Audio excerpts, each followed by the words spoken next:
We'd like to welcome you to the March 29, 2021 special board meeting of the San Diego Union High School District Board of Trustees. This meeting is being held in accordance with the State of California Executive Orders N2920 and N3320 and Public Health Officer regulations issued on December 10th, 2020. This meeting is being conducted virtually. I'm Mo Muir, Board President. Trustees Michael Allman and Bettina Young are participating in person at the district office located at 710 Encinitas Boulevard in Encinitas, California. Trustee Melise Mossy and student board members Cassie Miller, Carrie Sue, and Sarah Williams are participating remotely. Student board members Devin Hollingsworth and Xander Samarasihi are absent. Public comments at special board meetings are restricted to items on the agenda for board consideration or action. Protocol for receiving public comments was posted with the agenda. The public was given the opportunity to submit a request to address the board prior to the start of this meeting. Public comments made must be related to an agenda item topic. The meeting is being live streamed and video recorded. Sarah Williams will now lead us in the Pledge of Allegiance. All others in attendance, please ensure your mics are muted. I pledge allegiance to the flag of the United States of America and to the republic for which it stands, one nation, under God, indivisible, with liberty and justice for all. Thank you, Sarah. I appreciate that. I have a motion to approve the agenda of the March 29, 2021 special board meeting of the San Diego Union High School District as presented. So moved, Young.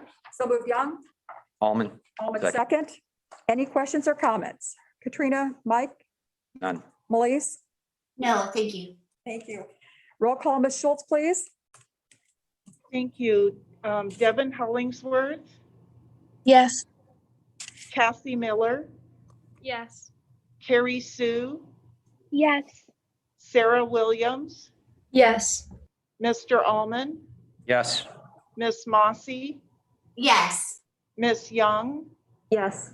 Miss Muir. Thank you, Joe.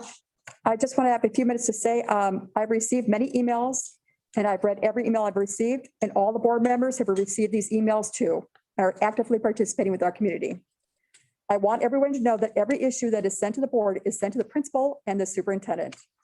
The superintendent and his staff have gone to over 100 classrooms in the last 4 days. I just want to let you know, our staff takes every email seriously and we take your students' education seriously. And we appreciate your input. Dr. Haley, can you let us know about Degano? So yes, we learned some amazing news. Degano Middle School was named as a distinguished middle school for the state of California. Normally, there's an extensive process that a school goes through to submit documents, but under COVID, the state did its own research and deemed that to Degano Middle School to be one of the best in the state. And we'll provide more information about that at our April 22 board meeting. But principal there, Kara Dolnick's very excited, along with her staff and the students and families from that school. And that's one of the schools I visited. I was in every single room today, saw some amazing teaching and learning, saw some of our great students. It was very exciting. What an honor. Yeah. Katrina?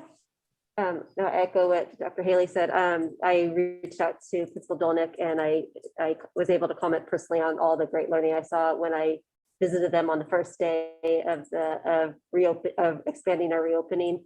Her staff constantly said, we'll make it work. And teachers were coming out. That was when the kids were still doing learning outside. They're coming outside to check in on their students. The heart that goes into the teaching there and all our campuses is exemplary.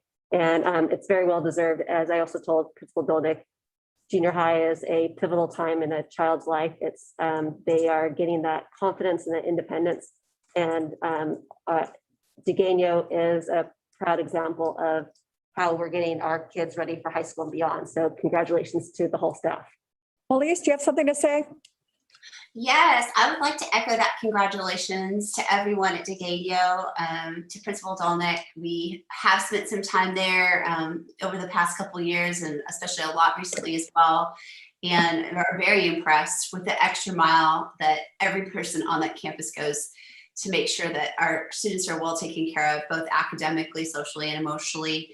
As a parent, I've been involved in this process. I was asked to be a part of it for a middle school. And unfortunately, that middle school didn't receive the award. It's very, very prestigious. It's very difficult to achieve. And we should all not take this lightly. We have a lot to be proud of in our district, and just one more shining example. So great job, guys. Thanks, Blaise. Mike? Yeah, just want to echo what everybody else said. Congratulations to everybody. Thank you. Once again, great job. Our district is really amazing. We will now hear public comment on this item. We received a total of 16 requests to speak. A random selection was made to select the 10 speakers. In accordance with the Government Code 5495.3 and Board Policy 9323, spoken comments will be limited to 2 minutes per speaker and total of 20 minutes. Comments must be related to the agenda item topic. When you hear your name, you will be unmuted and have 2 minutes to provide your spoken comment. Our first speaker is Heather Dugdale.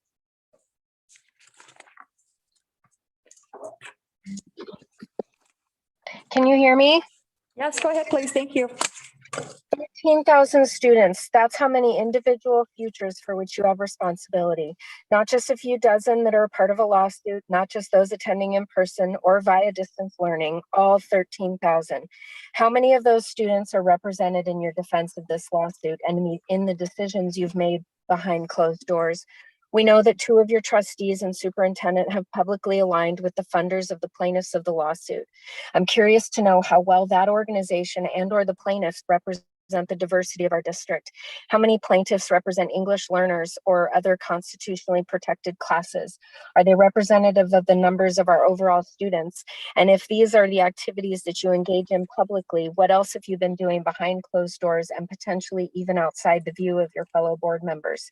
How have your decisions ensured equal and equitable access to their education for all those students, as well as those who have specifically asked you to preserve Wellness Wednesday, or your highest achieving students who have over 9,000 AP exams in a little over 6 weeks? What consideration have you given to your staff and how well they're adjusting? You owe a duty of care not just to the plaintiffs in this lawsuit, but also to your professional faculty and staff, as well as to those families who have no voice in that courtroom. Those individuals, families, and children matter. Your decisions in response to this lawsuit and generally should reflect that and should be transparent and out in the open. Thank you. Thank you. Appreciate your thoughts. Lisa Ritchie, please.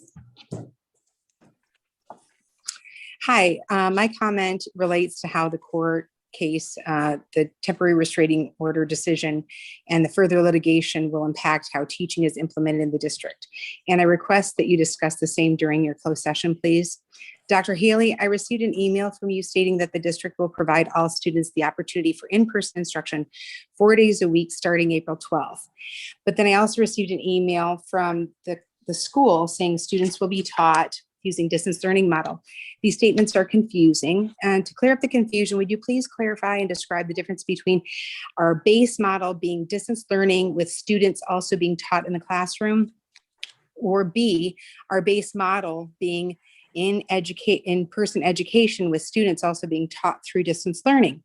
In both cases, the teachers are in the classroom teaching to both in-class students and distance learning. As I have heard some describe it, the teachers will be roomers and Zoomers. Please help parents understand the difference. Can you hear me? Yes, go ahead, please. Okay, yes. So help us to understand what the base learning model is. One where it offers the other, or vice versa. Does it have the same legal distinction? Does it signal a priority in teaching? And how does the San Diego Superior Court ruling saying that the base learning for all students in California is in-person education impact on how the district offers learning? Dr. Haley, many parents would greatly appreciate if you could answer the above questions during this meeting after you discuss during the closed session as it relates to the current case. Please explain the difference between base model of distance learning and an in-classroom option, and a base model of in-school learning with a distance learning option. Thank you. Thank you. Mrs. Ritchie. I appreciate your thoughts. Jason Berry, please. Aman, can you hear me? Yes, please. Okay. I still shudder at that first caller that was talking about the minority and majority. There have been families that have been going through, still are going through quite a bit. And it was their voices sharing a lot of their unflattering personal struggles to make sure that their kids made it through the day and the week without trying to hurt themselves or contemplate dark thoughts. That's what brought us here. So I take umbrage on behalf of many of those that I think we all know, some of them, that's a sentiment that's being expressed against them. I would ask each of you what grades those kids and their parents would give the school district. And it took this long, and it took them to do what they did in terms of a lawsuit and whatnot, to get to this point where now finally we're getting to reopening.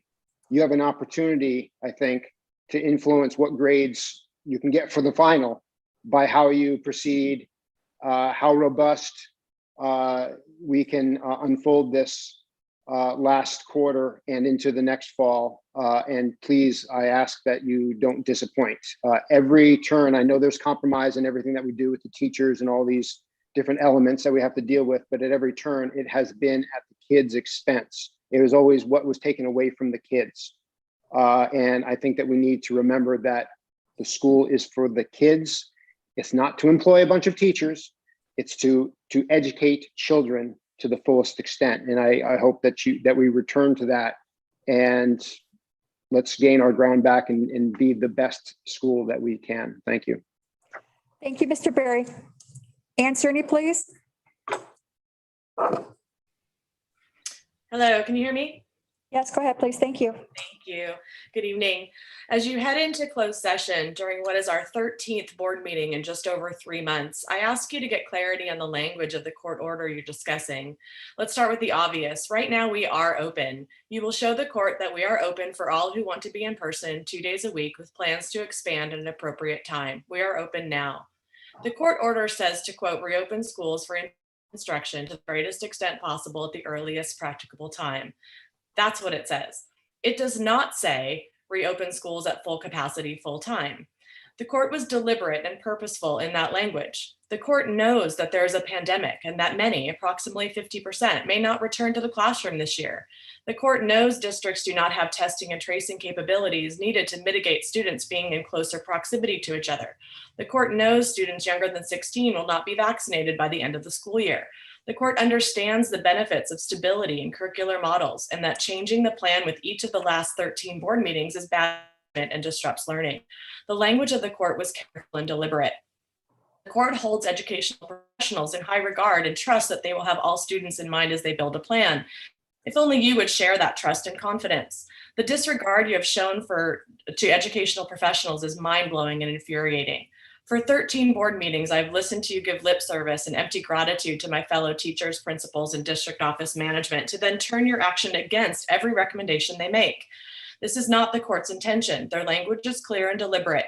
If the judge expected you to have schools open full-time at full capacity, they would have said as such.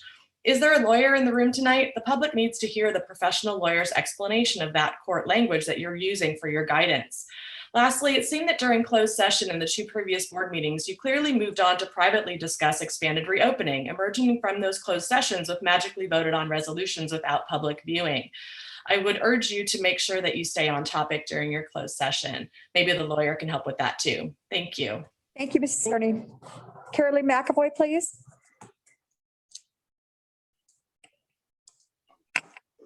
Hello, how's everyone tonight? Good, thank you. Good. I'm here to talk about the closed session and urge you to define the words the greatest extent possible as per the judge orders. Recently, Carlsbad and I believe another district went back yesterday to 5 days a week.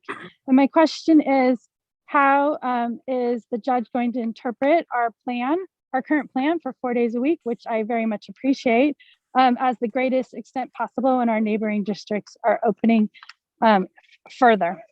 Specifically, within high school, the concurrent teaching model, as referenced by a previous speaker, that is confusing. Is it distance learning on a computer? That to me does not, even inside of the classroom, if a teacher's focus is split between the two different learning groups, that potentially is not the greatest extent possible, and I believe we can do better. Also at the high school level, how many instructional minutes are our kids getting? And is that sufficient to provide the greatest extent possible of in-person learning? Lastly, the middle school schedule. I believe a lot of parents have a hard time with this. Students are dismissed to support at 12:50. This is earlier than they were dismissed, both online and in person in previous pre-pandemic years. Is the judge really going to think that that is to the greatest extent possible? 11 and 12-year-old students are not okay with independent study. That's why we had study hall, or whatever the newfangled word for that is these days. And we need to make sure that we're really supporting these kids and providing them as many instructional minutes as possible, ideally in person. Thank you. Thank you. I appreciate your thoughts. Jen Sharop, please. Hi, can you hear me? Yes, go ahead, please. Thank you. Okay, thank you. As you go into closed session, I'm hoping that this district can take a look at the big picture. And the big picture mostly includes professionals planning for our children. What I am concerned about is that in closed session to discuss this litigation, there will be hyperbolic statements about how the judge has ordered this and the judge has ordered that. No, the judge has ordered the district to do its job and educate the 13,000 students that are in this district.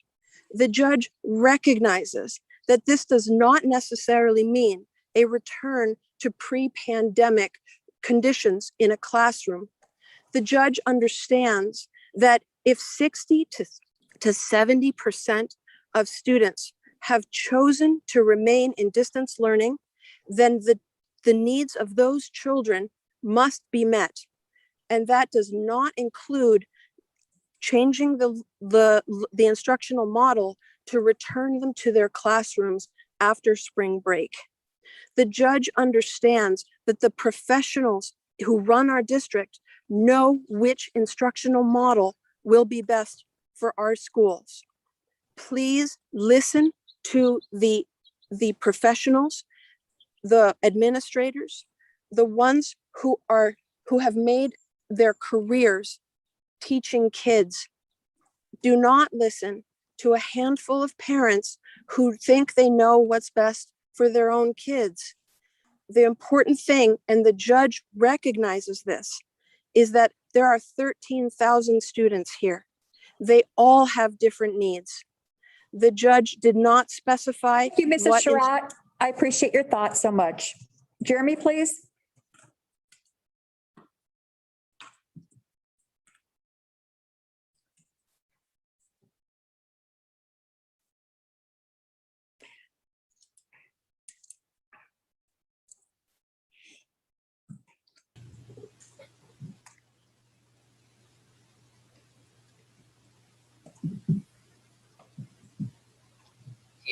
When you meet with your lawyers, please remember all students. Many of us have family and medical reasons for needing to remain in distance learning. Please make sure that students have the choice to learn from home until students can be vaccinated. Thank you. Thank you. Thank you. Justin, we're ready to hear from you. Hello. Hello, go ahead, please. Okay, brief introduction. My name is Justin Davis, and I'm a junior at Canyon Crest Academy. With that said, I would first like to stress the importance of considering the benefits that would come, I guess, for all students when discussing this issue with your legal counsel and when you take positions in litigation, not just a few. Now, please keep in mind that the plaintiffs in the AA versus Newsom case do not necessarily represent all students, or dare I say, even a majority of them at all. And contrary to what they might say, distance learning has actually been incredibly beneficial to me, as well as to many other students, as it offers us a way to stay safe and not necessarily put our high-risk family members or loved ones in danger. Now, until the vaccine has been administered to the masses, or at least to the point that students are able to vaccinate, it's of the utmost importance that students with families like mine or who simply don't necessarily feel safe going back, that these people have a robust distance learning option. Now, I understand the plaintiff's request, which outlined the requirement for schools to go back to 5-day-a-week in-person instruction by, I believe, April 15th. The court, however, lined out and straight up rejected this request and has allowed districts to have flexibility. And this flexibility is key. As a junior in high school myself, taking a bunch of AP classes and with AP exams coming up, not to mention midterms and finals, it's critical that I can continue to access my teachers normally and online, just as any other student who's physically in the classroom. We have all worked incredibly hard and gone through so much this year together, and we all deserve equal time and preparation for our exams, regardless of whether we're online or in person. Thank you very much. Thank you, Justin. Suzanne, please. Hi, can you hear me? Yes, go ahead, please. Thank you. Regarding the pending litigations, I would like to remind you on Judge Freeland's ruling saying it is difficult to conclude that remote learning is an effective educational model. During the last year, our public school students were unnecessarily harmed. State requirements and decisions of our school district to implement distance learning for so long have hurt our students in their most formative years. Last week, we received an email from you. Effective April 12th, all students will have the opportunity to attend school for in-person instruction 4 days per week. At the same time, we got this update from Torrey Pines. Upon returning from spring break, we will begin our 4-day in-class hybrid distance learning model through June 11th. Can you please clarify this conflict? What will the district-wide standard for the last quarter be? I'm also wondering why the concurrent learning model Mr. Marcus presented in a recent board meeting has not yet been implemented. Don't we have to follow the recent court ruling that stated that the base learning for all students in California is in-person learning? Can you please confirm that our base model is in fact in-person instruction, with students also being taught through distance learning and not the other way around? Distance learning in school will not bring students back at the largest extent possible. And as the mother of an English learner, I would like to say this to the first speaker. Especially for English learners, it is crucial that they get into back into the classroom, get back into an English-speaking environment. It's very difficult for them to be in distance learning all the time. I would also like to thank all those teachers who are welcoming our students back on campus with virtually open arms and big smiles under their masks. Our students need your support more than ever, and you make a big difference in their lives right now. Thank you very much. Thank you so much. Holly, please. Thank you. As you head into your closed session, please keep in mind the following. First, the court's March 17th revised order on plaintiff's ex parte application for temporary restraining order did not and does not order this district to offer full 5 days a week in-person learning starting on April 12th or any other date. The judge made it clear that they should open for in-person learning to the greatest extent as practicable. And I am going to assume as practicable means following CDPH guidelines. And if your attorney is telling you otherwise, you should get a second opinion. Second, please discuss with your attorney as to what happens next. Equity in education is guaranteed by the Education Code and applies to all students in person and at home. So if you change your plan and create additional inequities, you will open the district to additional liability and possibly further litigation. You have spent enough of the district's money on legal fees.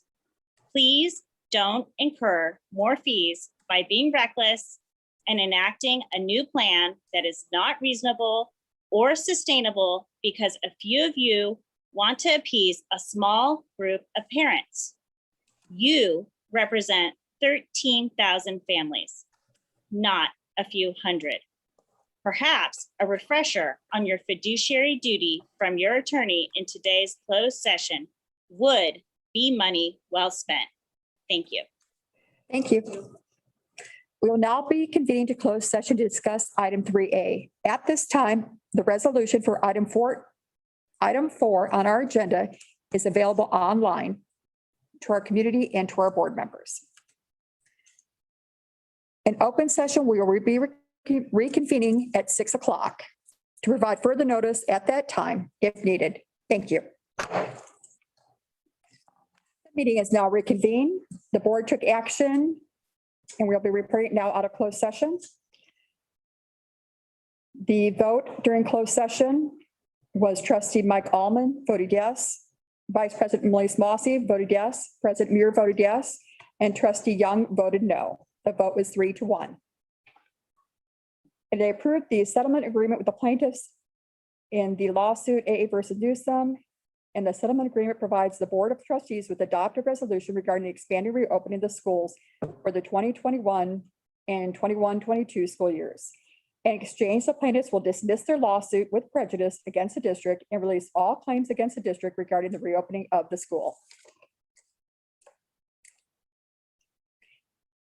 In consideration of adoption of resolution regarding the expanded reopening of the schools for remainder of the 2021 school year and the 2021-22 school year, we received 31 requests to speak on this item. A random selection was made to the selection of the 10 speakers. Comments must be related to the agenda item topic. When your name is called, you will be unmuted and have 2 minutes to provide your spoken comment. The first speaker is Heather Dugdale. Can you hear me? Can you hear me? Hello? Sorry, go one more time. Can you hear me? Yes. Yes. Thank you. To those who would try to frame the comments of individuals like me as though we don't care about the mental wellness and well-being of our children, that's okay. You don't know me, my heart, or the work I've done in our schools or our community. Our students, our staff, our parents, and our community have been the top of my heart, my words, and my actions for the better part of 7+ years. And as school reopening has never been about my children individually, but rather the district globally, I owe no one any further explanation. This board is a policy-making body to whom administration of the district is delegated to the superintendent and his professional staff. You're not administrators, and the only one of you who has who had a child experiencing SDUHSD's COVID-era education resigned after the last special board meeting. And I can only imagine what the vote that just came out actually means for our kids. Vilification, bullying, harassment, gaslighting. These are words that describe the actions of 2 of our trustees and a small number of parents. Adaptability, pivoting, creativity, professionalism, supporting all students. These are words that describe our professional teachers, administrators, especially our students, and one of our trustees when it comes to opening our schools. As you've celebrated earlier this meeting, we have incredible educators who have since last summer been trying to tell you the best and most sustainable way to reopen. Rather than listen to them, you plan meeting after meeting to substitute your judgment for theirs. As you've also heard, we have incredible students who are capable of articulating their needs. It's time to get out of the way of our professional educators and allow all of our students to have a stable final quarter in an unbelievably trying and unstable year. I hope this evening you'll honor your commitment to ratify the resolution to return no more than 4 days and to leave intact a base distance learning model for those students who have been thriving in that environment as well. But I have to be honest, I don't have too much hope based on the vote that just came out. So, thank you. Thank you. Lisa Ritchie, please. Hi, yeah, the opposition keeps on saying a lot of things about our group, the reopen group. And I just want to say that we are not the minority. We are the majority. All the surveys bear that out. But what I'd like to say is about the opening for the fall. We really hope that you will open up not just 5 days for the fall. And one of the trustees emailed me back and said, yes, we will be open, but I think there's been a lot of eroding trust, not necessarily with the board, but the opposition being unions and so forth. But we need to really look at the distance learning model. It has done our kids an injustice. If you want a video or live stream class, that's fine, but we need 5 full days. We need the old bell schedule and pre-pandemic instructional hours reinstated. I just want to say that the virtual learning model has really impacted our kids negatively on a number of fronts, not just from their mental well-being, but also kids are less active, they've gained weight, they have headaches and migraines, visual loss or visual impairment because of this. There's nothing normal about visual learning. And I was going to email all of you a CNN article about this because it talks about the damages that it's done. And education is all about preparing our children for being a happy, healthy adults and positively contributing to our society. And if we're going to continue to fight this battle with the opposition, I'd like to say that we need to continue to remember what the vision and mission is for our educational system. It is to educate kids. It's not to employ adults. And Jason Berry said that very nicely earlier. So I just want to reiterate that the fact that we really need full instructional minutes moving forward into the fall. And I want to thank all of you for your hard work, especially Michael Allman, Mo, and Miss Mossy. Thank you. Thank you, Ms. Ritchie. Tracy Chiranguinho. Are you online, please? Yes, hi, thank you. Can you hear me? Yes, go ahead, please. Thank you. Thank you for your continued leadership and for doing the hard work and the right thing of getting our students back in school as soon as possible on a regular pre-pandemic schedule. Listening to some of the comments tonight and the past several board meetings from the quote, safe group, I truly think the biggest hurdle to reopening our schools is fear and sadly selfishness. We know that our students need in-person learning and that we can reopen our schools safely. Instead, the quote, safe group panders to fear and selfishness. Fear about future what if unproven scenarios and selfishness about AP students having to possibly readjust their schedules. Neither of these are valid arguments to keep our schools in distance learning. We must do what is best for the greater good, and in-person learning is what is best for the greater good. It gave me hope, especially as a lifelong Democrat, to hear President Biden recently say, speaking to educators, school leaders, and public health officials, quote, unless we act quickly, this pandemic could have a devastating long-term impact on our kids who have gone through this, including on their mental health. The students need the opportunity. They need the eye-to-eye contact. They need to be in with you in the classrooms. It's critically important. We can do this. We have no choice. We're depending on you. Everything our nation will be tomorrow depends on how we deliver for our young people today. We can do this, end quote. Those opposed to reopening have pushed back at every level. They opposed reopening 1 day per week. They opposed reopening 2 days per week. They opposed reopening 4 days per week. And now they are opposed to reopening 5 days per week. One of the earlier speakers said that it is just a couple hundred families that support returning to school in person. That is simply not true. There are almost 2,000 members in a Facebook group that supports reopening our schools, plus many more who aren't on social media. I urge you to continue doing the hard work and the right thing of getting our students back in school and reopen to a regular 5 day per week in-person learning model as soon as possible. My freshman at Torrey Pines thanks you and is excited to be back. Thank you. I appreciate your thoughts. Michelle McCoskey, please.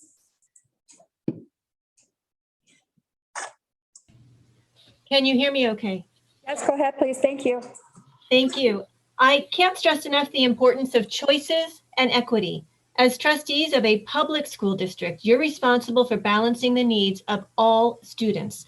When I look at the district dashboard, given the choice, most students have not opted to return in person. So I thank you for having a resolution that does not remove the distance learning option for the quarter that we're in and the quarter going forward, the fourth quarter. That would have eliminated choice and been academically disruptive for thousands of students. This resolution gives kids the stability that they deserve as they finish this quarter with their tests and going into quarter four when they have a lot of other final exams and stress. For the fall though, please remember that the vast majority of our students may not be old enough to be eligible to vaccinate by mid-August.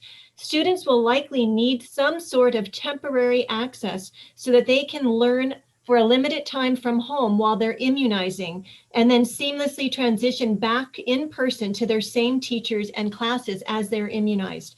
The judge's order said to maximize in-person attendance. We want this to happen, but it won't happen if you shunt kids into a virtual academy for a whole semester or a year. That would be denying them in-person education if they only need a short time to virtually access classes in order to vaccinate and return on campus.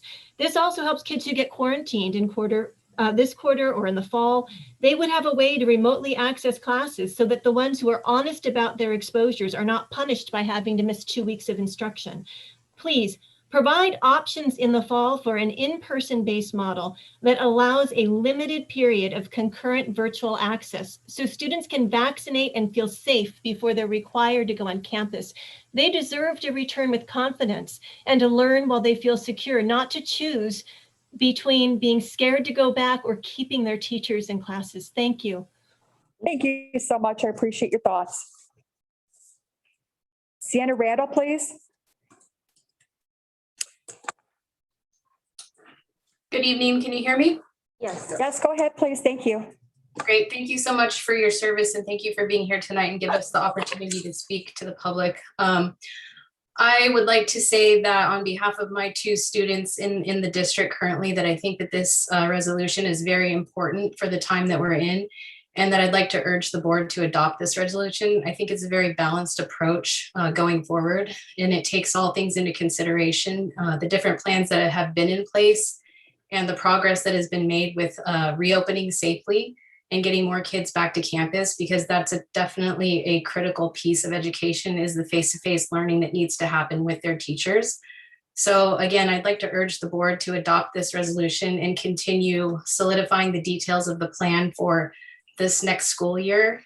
And, you know, considering all things that have been said tonight and throughout this whole process, there's a lot of details that need to be worked out, but I really support the in-person learning as being the base for how education continues in this district, because I just believe that it is the most important that the kids can be in person with their teachers, engaging in that way. And that's how we know that learning happens most effectively. So thanks again for your time and for your service. And I hope that you all can come together to adopt this resolution tonight. Just want to say that Sienna Randall, she's with the Cardiff School District, means a lot, her calling tonight. Thank you so much, Sienna. I really appreciate it. And I know how much good work you're doing in Cardiff. Ann Sturdy, please. Hello, can you hear me? Yes, go ahead, please. Thank you. Thanks. I'm disappointed that you buckled to wealthy, litigious parents. And yes, in contrast to the previous speaker, they are the minority. When you do surveys only amongst yourselves, you get skewed results, obviously. Also, people were not opposed to reopening at any time. People were opposed to reopening when we were in the height of the pandemic, without vaccinations and without ventilation systems that we have now improved upon. This is exactly the timeline that we've all been looking for when the pandemic numbers are lower, when vaccinations are rolling and ventilation systems have been addressed. When anything is up for expansion, you think about quantifiable need and cost benefit. Right now, our numbers, we're not even maxing out at 2 days per week. Of my students, almost 30% have opted for remote learning for the rest of the year. I don't want to lose them. We deserve to finish out this year together. Students who did opt in for in-person cohort, consistently only about 60% of those actually show up. We're not even maxing out the 2 day a week offering.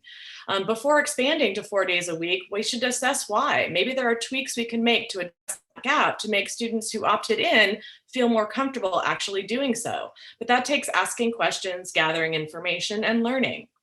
We have addressed the needs of students.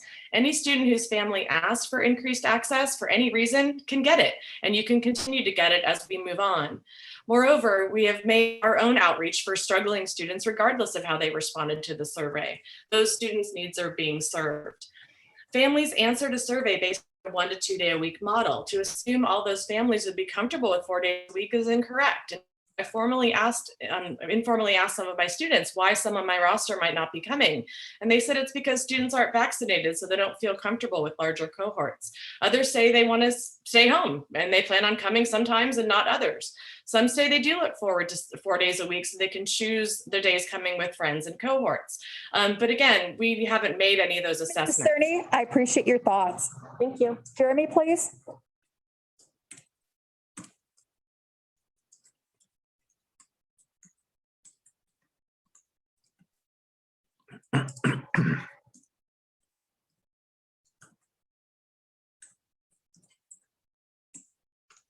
Jeremy, please.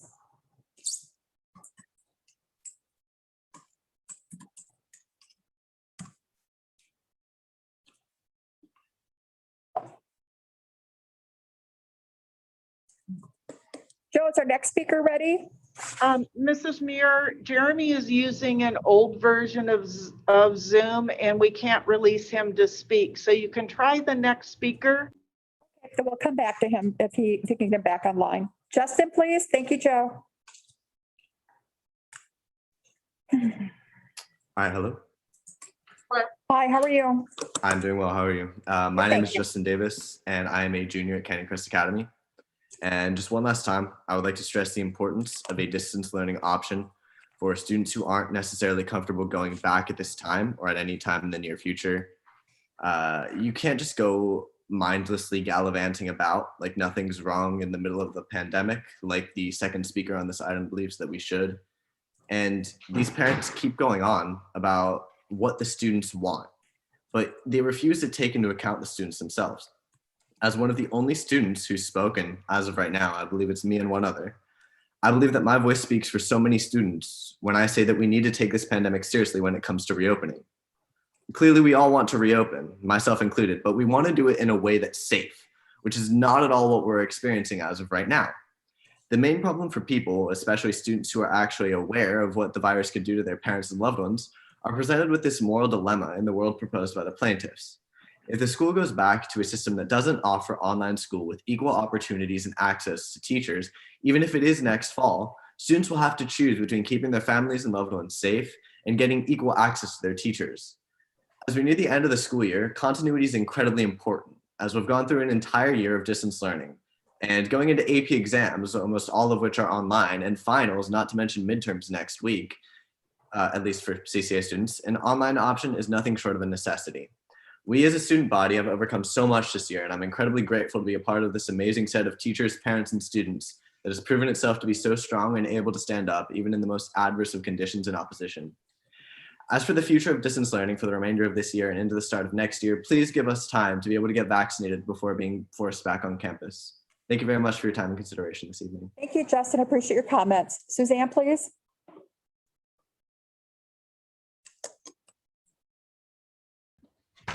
Hi, can you hear me now? Yes, of course. Go ahead, please. Thank you. Hi. I would like to ask you to immediately implement in-person instruction on campus. Provide a welcoming classroom setup for our students while at the same time meeting all safety requirements. And prepare a solid plan for the fall and have 5 days in-person instruction starting on day 1 as the default setting, confirmed in writing. If the state mandates for school districts to still have a distance learning option, this needs to be a completely separate model with different teachers, assignments, and tests. School should not only be a concept or a learning model. School is a physical place where students get together with their classmates, teammates, teachers, and staff. Our students have to relearn what a normal school life is and how to interact with people, how to do presentations in front of their classes, how to pass tests and exams in school and under supervision. For students and parents who see this differently, there are enough great options out there for online learning or homeschooling. Last week, we heard speakers who want to make us believe that asking for a return to an in-person curriculum now or even in the fall is premature and risky. Please be reminded we are one of the last states to open our schools. Others have done so safely and successfully since August. Our infection rates are low, herd immunity is expected for the summer. All teachers should or could be vaccinated by now, and even our younger students can probably get their shots in the fall. At this point, requests to not move forward with reopening at the largest extent possible are not science-based. They are panic-driven and they're easily and selfishly ignoring other students' priorities or struggles with distance learning. Lastly, I would like to encourage and thank all students who are coming back to their campuses these days. They are our young leaders. Some feel exposed, insecure, and even guilty, and that's so sad. But they overcome their obstacles and fears. These students deserve our respect and support. Thank you. I appreciate your comments. Anonymous, please. Can you hear me? Yes, go ahead, please. Thank you. First, I just wanted to say how grateful I am to the board, Mr. Allman, Mo, all of you for working so hard and so tirelessly to get our schools open the way they are. I can't thank you enough. The temporary restraining order states that San Diego Union High School District must open to the fullest extent possible. 4 days a week is not the fullest extent possible, as we can see by our neighboring school districts. Not opening to 5 full days a week is only extending the harm to our students. My support for 5 days is based on the urgent need for our kids to be allowed to be back in school and have a normal school schedule as soon as possible. I've heard parents say, my kids won't be able to get up that early or get to school on time. And at the same time, they say, our kids are resilient. They'll bounce back from anything. So I ask, which is it? Are our kids so tired from a year off of school that they can't get out of bed and get to school on time? Or are they the strong, willful, resilient kids that we've raised and know them to be? The data and experience from schools across our country who have been open for months proves that there is absolutely no reason not to be open full-time 5 days a week. I have been supporting the reopening of our schools since fall. And all this time I've been saying, my child's fine, but I'm doing this for all the other children that are having a hard time. I can tell you now that my feelings have changed. I thought my child was fine, but now seeing the change in her, the notable difference since she's been back on campus a couple days a week with her teachers and classmates is astounding. So even though a kid may seem to be fine, we don't really know this, and they may be suffering and either not realizing it or keeping it inside. So I beg each of you board members to do the right thing and vote to give our kids a chance, a choice, and reopen our school 5 full days. The Wellness Wednesdays that are infamously known as Wasted Wednesdays are useless. Thank you for your thoughts. I really appreciate that. Do I have a motion to adopt a resolution? Mrs. Mayor, I'm sorry. Go ahead, Joe. can you please call Jeremy again? Of course. Jeremy, are you ready to speak?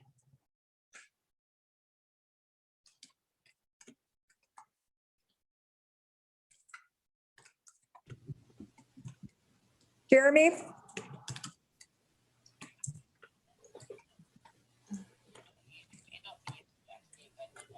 I think you need to unmute Jeremy. Kind of, yeah. So the volume's down. It's very faint. I'm a freshman at CCA. Kids my age may not be able to vaccinate by mid-August when school opens. Recording. Make sure there is a way for us to work from home for a short time until we can vaccinate and many of us don't want to have to be in a virtual academy all semester, but just need a little time to vaccinate so we can safely return to campus. Thank you. Thank you. Thank you. I appreciate your thoughts. Just as a reminder, the resolution is online. Do I have a motion to adopt the resolution regarding the expanded reopening of the schools for remainder of the 2021 school year and the 21-22 school year? Do I have a motion? Alman will move that. Almond motion, second. Mossy. Mossy, second. Okay, let's go into some comments and discussion. Mike, do you have a comment tonight? I think that's a big move in support of our students. They've been off campus for the better part of a year plus. Seems a long road to get to 1 day, then 2 days, and now we can move to 4 days a week, starting the fourth quarter. It's consistent with the settlement agreement that we just entered into. So I am 100% supportive of this resolution. Okay. Melise? I'm also supportive of this resolution. As I mentioned at our last meeting, I don't think it is a perfect solution. For those families that do want access to our campuses 5 days, I really would encourage them to reach out to their school site. On every website, there is a button and accommodations can be made for those students. And of course, for those students who do not wish to come on campus 4 days or at all, we wish to accommodate you as well. So I wish again that we could, do even more, but I think that we've worked hard to get to this point and we will continue to work hard. But as of today, 4 days seems to be the best option, 5 days in the fall. Great, thank you. Katrina? This one was a hard one for me. I fully support in-person learning. I think my vote last week hopefully proves that. I was there for the vast majority of our schools to celebrate and support students coming back on campus. But what I hear in our community is that in the push to reopen, there's a lot of instability and there's a lot of students that are really afraid of what's going to happen next. And I have serious reservations about supporting something that I believe start out being collaborative, but there's continued pushes to do more. So even though I agree with in-person learning, I do believe that's important to draw a line in the sand and to align myself with the students and the teachers and the other parents who are concerned that this might not hold the dam back and that we still might continue to move and get rid of distance learning, or we might move to get rid of the flex days. These are all integral things that our students have asked for. LCC students sent out a petition with 2,000 students strong. One of them said that he equated distance learning to water, that it helped him survive the harsh landscape of COVID. As board members, we're supposed to look at all the students, and I just want to put some safeguards out there to make sure that the remainder of the year that we can assure them that we do have all the interests of our students at heart, and we do have all the interests of our teachers at heart, because they need to work together. They're depending on us, and as we work towards reopening, I hope that we listen very carefully to what our students need and continue to support that. So I'm not really sure what you were saying. So you're saying you don't support this tonight? I voted, I don't support the resolution just on premise that I'm afraid that it won't hold. I'm afraid that every time we say we're going to do something, something else happens. And I just want to draw a line and saying that this is as far as I'll go. And I with continued comments in the public, a full inbox full of people pushing for it in 5 days a week, no disrespect, but we talked in the last board meeting about possibly moving into 5 days or past distance learning in our board meeting, that I'm just going to lend my voice to people that are afraid of instability. And for that, I'm going to vote against this resolution. Okay, tonight, we're not voting on the 5 days. It's just on the. Oh, I know, but there's continued talk, and I'm just trying to. That's not on the table. To say, if we can stop that talk, we would do a big service to our students. That's not what we're talking about tonight. Anyway, to make a long story short, I disagree with you, because I believe this is leadership, showing we're leadership committed to our kids to bring them back on campus. And like Melissa said, if they want to come 5 days, is that not correct, Dr. Haley? They can come 5 days. Is that our kids need to be in the classroom. We're the best teachers in the world, and the best learning is in the classroom. And I think we do our kids, okay, 1 second, Mike, a disservice if we don't have them back in the classroom. And they've been out for a year, a long time. And they get their mental stability from our district, from their friends. And I got to tell you something, us going to the sites, I realized how strong our staff was. I'm so glad that all the board members went out and talked to people who were on the campuses. I was so glad that I went out. Our staff is amazing, so welcoming. The teachers were out there. The principals were out there welcoming everyone. It's a good place. I'm glad they have all the kids back for 4 days. What do you have to say, Mike? So Rob, we talked about this a little bit, and just to be clear, correct me if I'm wrong. When we are open for 4 days a week as an option, right? No one's required to come 4 days. No. A student can choose to stay home all week, right? So yeah, so to address some of the questions and comments, SB 98 last summer defined general in-person instruction. It contemplated students having devices precisely because as the year went on, we know we're going to have students at home. We know we're going to have students in a classroom. So there's been comments about what is the base model. As we moved into July and the governor came out with his guidance, it was clear the base model for this year was going to need to be distance learning.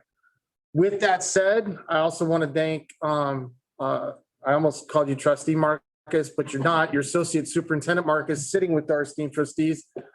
A couple of meetings ago, he did a video to show how this can work in a classroom. And I think we can maybe repost that, maybe even go now into some classrooms where we have some teachers doing some really cutting edge stuff. as I said, I've visited many, many classrooms. I was in many today, every classroom in Oak Crest, every classroom in Degano, some over at La Costa Canyon. You will see teachers doing this in different ways. I saw a student, I heard a presentation. I saw a student giving a presentation at, I think it was Oak Crest, to the students who were in the room and also to the students who were at home and the teacher coaching her. And I thought, wow, that is something we're experiencing right now. And I don't think it's going to leave society. There are going to be meetings that are mixed media. And so that's what that teacher was doing. I saw another teacher who does do some lecturing, which is not as common as it once was. While she's lecturing, she has the camera on her. She can turn to the students who are at home and look in her Chromebook at those students, and she can pivot to the students in the classroom. So that's the kind of creativity that's going on across the district. We want to ensure the students at home get the successful education they're entitled to. The students in the classroom get the successful education that they want and need to be in a room and interactive with teachers. So we can certainly roll out some more videos. We can maybe even set up a meeting. I know principals could address it in cups of coffee, but we want to make sure that both of those groups are being well served. Thank you for that, Rob. I was appreciate that. The question Just a second. is there feedback? Elise, do you have a question? No? We have a student board member who's had her hand raised for a while. I'm sorry, I didn't see you. Who is it, Rob? I'm sorry, Brian. Carrie. Oh, Carrie Sue, do you have something you would like to say? I think Cassie Miller was right before me, but I'll add on after her. Okay, Cassie, please. Hi, I was able to go back to school today and I enjoyed it, but I do want to express my concern with coming back 4 days right after spring break. It was the same concern that I expressed after we decided or thinking about coming back right after winter break. And I just think it might be like we should take a moment and step back and think about what will happen during spring break, as our option to get vaccinated as high school students won't happen till later in April. So I just hope that we think about that before we make any further decisions. And I would be excited to go back for 4 days a week, but just when I feel safe doing so. So I just wanted to express my concerns. Is that possible for kids to go back if they don't want to go back that week to go online? Rob? So yes, there are students we're being flexible with. I know I personally spoke to some students that are comfortable coming 2 days a week, but not 4. We have I think some work we need to do with our sites and our teachers because they need some stability in how they're planning. But we're trying to be as accommodating as possible for all students, yes. And I got to give you kudos going out to classrooms and every single email where any parent has even emailed me. Rob's been on it, called them, talked to them, went out to the classroom and took care of, I got to give it to you. Every email I've gotten, the principals, you've been on it. And so I really appreciate that. I'm sorry, Carrie Sue, did you want to, let me just go through these and then we'll start back around. Sorry about that. Go ahead. Thank you, Madam President and Dr. Haley and the Board of Trustees. Like Cassie, I also have been given the opportunity and have taken the opportunity to go back on campus under the 1 day a week learning model. And I know that my teachers are doing just an excellent job in giving me a quality education both on campus and at home. But today I want to ask the board to consider equity. And this board and all of us student representatives, we serve to provide all students with a quality education. And this means all students. In choosing to go back 4 days a week, especially after spring break where students may be traveling, we're driving a deeper wedge in between in-person learners and remote learners. Because under our current 2 day a week model, a population of students are super excited to be back on campus with their teachers in classrooms because there are fewer students in those classrooms and they don't have to worry about their safety as much. If we choose to approve this resolution and opt for that 4 day a week in-person instructional model, that discourages a portion of our students from choosing to learn on campus, which will drive more of our student population and our district community in choosing to opt for remote learning. I think increased classroom density is definitely an issue that we need to consider when we're choosing 4 day a week on-site learning. And I think this resolution needs to be considered, and 4 day a week on-site, in-person instructional learning should be pushed back to after spring break and later in Q4. Thank you. Thank you, Carrie. I just want to ask you, Rob, what do you think about the kids thinking about more kids coming back? Is it safe for them to come back? I believe every family has to make that decision for themselves, but we meet all of the layers of safety mitigation that we're required to and exceed them. And we want our students comfortable being on campus, but I also want to respect their family decisions. Okay, good. And how can we support them and the admin staff? Like you said, that obviously that we need to find some stability so they know how to expect it. Is there? We're working on some ideas. I wouldn't say we would be prepared to, roll them out tonight, but looking at Q4, how we can look at some stability, just so the teacher has an understanding of how many live versus virtual he will be planning for. So I have a question for you, Brian. Brian, Did Sarah? oh, I'm sorry. Sarah, do you have another question? Do you have a question, please? No, I do not have a question. Thank you, though. Okay, Sarah, thank you so much. I just want to ask Brian one question. Brian, are you working closely with the staff, with the teachers in this,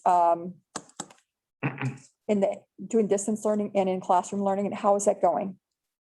Well, I think we also have to realize that we're still in the early stages of ramping up from 1 day to 2 day, and then after spring break 4. So we're still getting in the classroom and teachers are still getting adjusted to teaching. And as Dr. Haley has mentioned, having 2 kids in the classroom and the balance of your kids online vastly differs the way that you're teaching versus having 15 kids in the classroom. And so I think we're still seeing light numbers of students in the classroom and teachers are still making adjustments. In some classrooms, we are seeing larger numbers of students.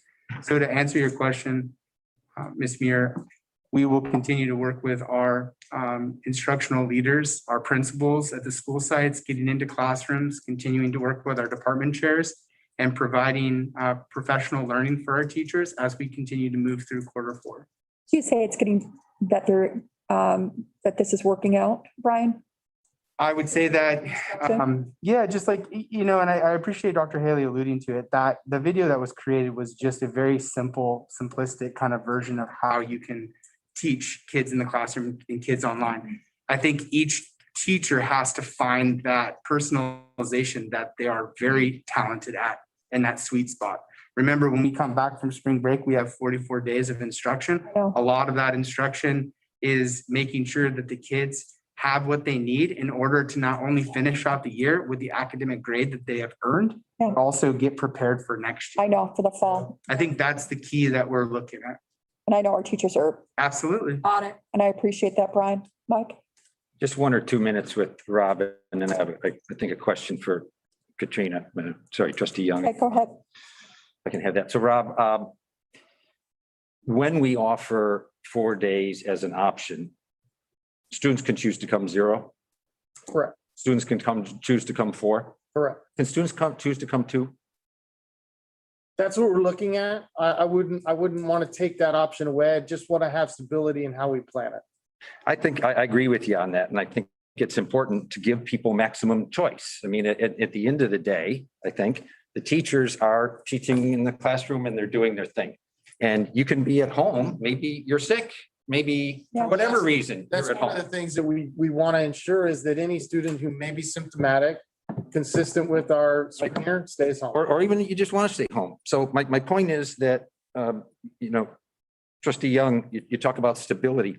Anyone who is happy with 2 days a week now can remain 2 days a week. All we're doing is opening up the opportunity for those who want to go 4 days a week to come back 4 days a week. So I'd ask you, given that, if you would reconsider your vote. I don't. Make this unanimous for our board. Well, it doesn't need to be unanimous for it to pass. And I don't necessarily have, I personally would have liked a more measured approach to 4 days if we could achieve that. That was something I conceded on because I was trying to find some collaboration. My worry is that, all due respect, you have been very vocal about 5 days. You've been very vocal about getting rid of flex days and distance learning. And I'm just concerned that if we make a decision and then the next time we change that decision and we just give a little bit more and we just give a little bit more, than things that I value, that I'm trying to hold in line for our highest achieving students. Our IB, AP, honor students have all emailed us extensively saying that they're depending on flex days to get the extra instruction they need. I know, I'm sorry. But, and then also it's important to know that our English language learners, I know at San Diego, specifically about 70% of them have opted to remain at home. So if we don't keep some important safeguards, then we're turning our back on two big groups of students and who knows what in between. And so I'm not opposed to this resolution. I'm just opposed to what it would continue to open the floodgates. And someone needs to take a line and just say, here, we need to make sure that that we don't add more discord to students. They've had a hard year. We all can acknowledge that mentally, emotionally, physically, socially, our kids have really suffered. And we can't just keep on having them wonder what's going to happen next. So I just want to just say that this is past where I want to go, and I'm just drawing that line in the sand. So how many days, just a second, Mike, how many days we have left? How many school days do we have left? How many? No, we have 40. 4 plus this week. We have 48 days left. So Katrina, the reason why I jumped anyway, I said, we're not discussing 5 days because it's not on the table tonight. It's just 4 days. And when you talk about stability, this vote tonight means we're supporting our staff, that we're saying, we're committing to our kids. And the fact that Rob has said, we're going to give them everything. They can go no days, 2 days, 4 days. You're saying you got to draw a line in the sand. We have drawn the line. We're there for them. Our staff, we're saying, and to say, well, you might go to 5, we only have 44 days left, is that every day is precious to them. And that's what I think we're giving them tonight, an opportunity to have those days. And so when you're saying I'm drawing a line in the sand, you're saying that the next board meeting we could turn around. We're not, why would you think that we would turn around this vote? Like, because we voted last time. We voted, it voted for 4 days. Our public comments, it's on Facebook pages. It was discussed at the board meeting right after we finished talking about proposed resolution. Each board member can have a feeling about this. Of course. We voted unanimously for 4 days. Right. That I wanted 5 days. I can also sit and think and really listen to all that has happened since then. And all the students, we have two board members, student board members who have expressed concern that we might give up on distance learning or might give up on flex days. That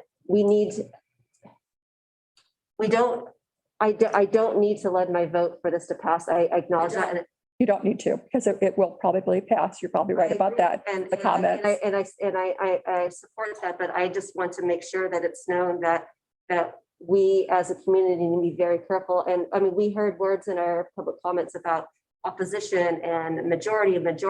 We are one community, and we need to act like one. But don't you realize that's what we're doing? Is we're so busy staff. We're so busy attacking each other that we're forgetting that we all care about our kids. We just have different approaches. And we can't just keep on pushing our agenda at the expense of someone else. So someone needs to say, this is a line, we can't go anymore. And it's more of an arbitrary line just to say, let's really consider what we're doing, that we're harming our kids by arguing more than we're helping them.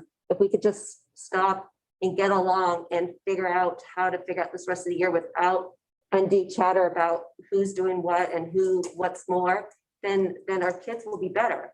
So Katrina, you're basing all your comments, all what you're saying on those comments. The parent, that's what you said. I just want to tell you this. Parents are all going to have lots of comments, and I'm glad we get to listen to them. But in this room, we haven't been. I think we've been very polite listening to each of us talk. Not one time have we not said we're going to go forward. That's where I'm having a hard time with what you're saying. When you're saying that, well, I got to draw a line. Could I? Go ahead. Just what I'm hearing and here to serve the board. Sure. Is a desire certainly on the parts of staff and students to say, okay, this is the stable model. This addresses the quarter 4 And it addresses, how we're going to start 21-22 with their planning for 5 days. And yes, the district is looking at how to accommodate that number of students that needs to continue perhaps in distance learning next year, depending upon really what the state mandates for us in terms of what that is going to be. So I've respected all of you in this journey. I mean, the emails we get, the comments we get, it has not been easy on all of us. And so immense respect for how we've all had to approach this. So what I'm hearing is you believe you have compromised, and I know working with you as superintendent, I believe you have.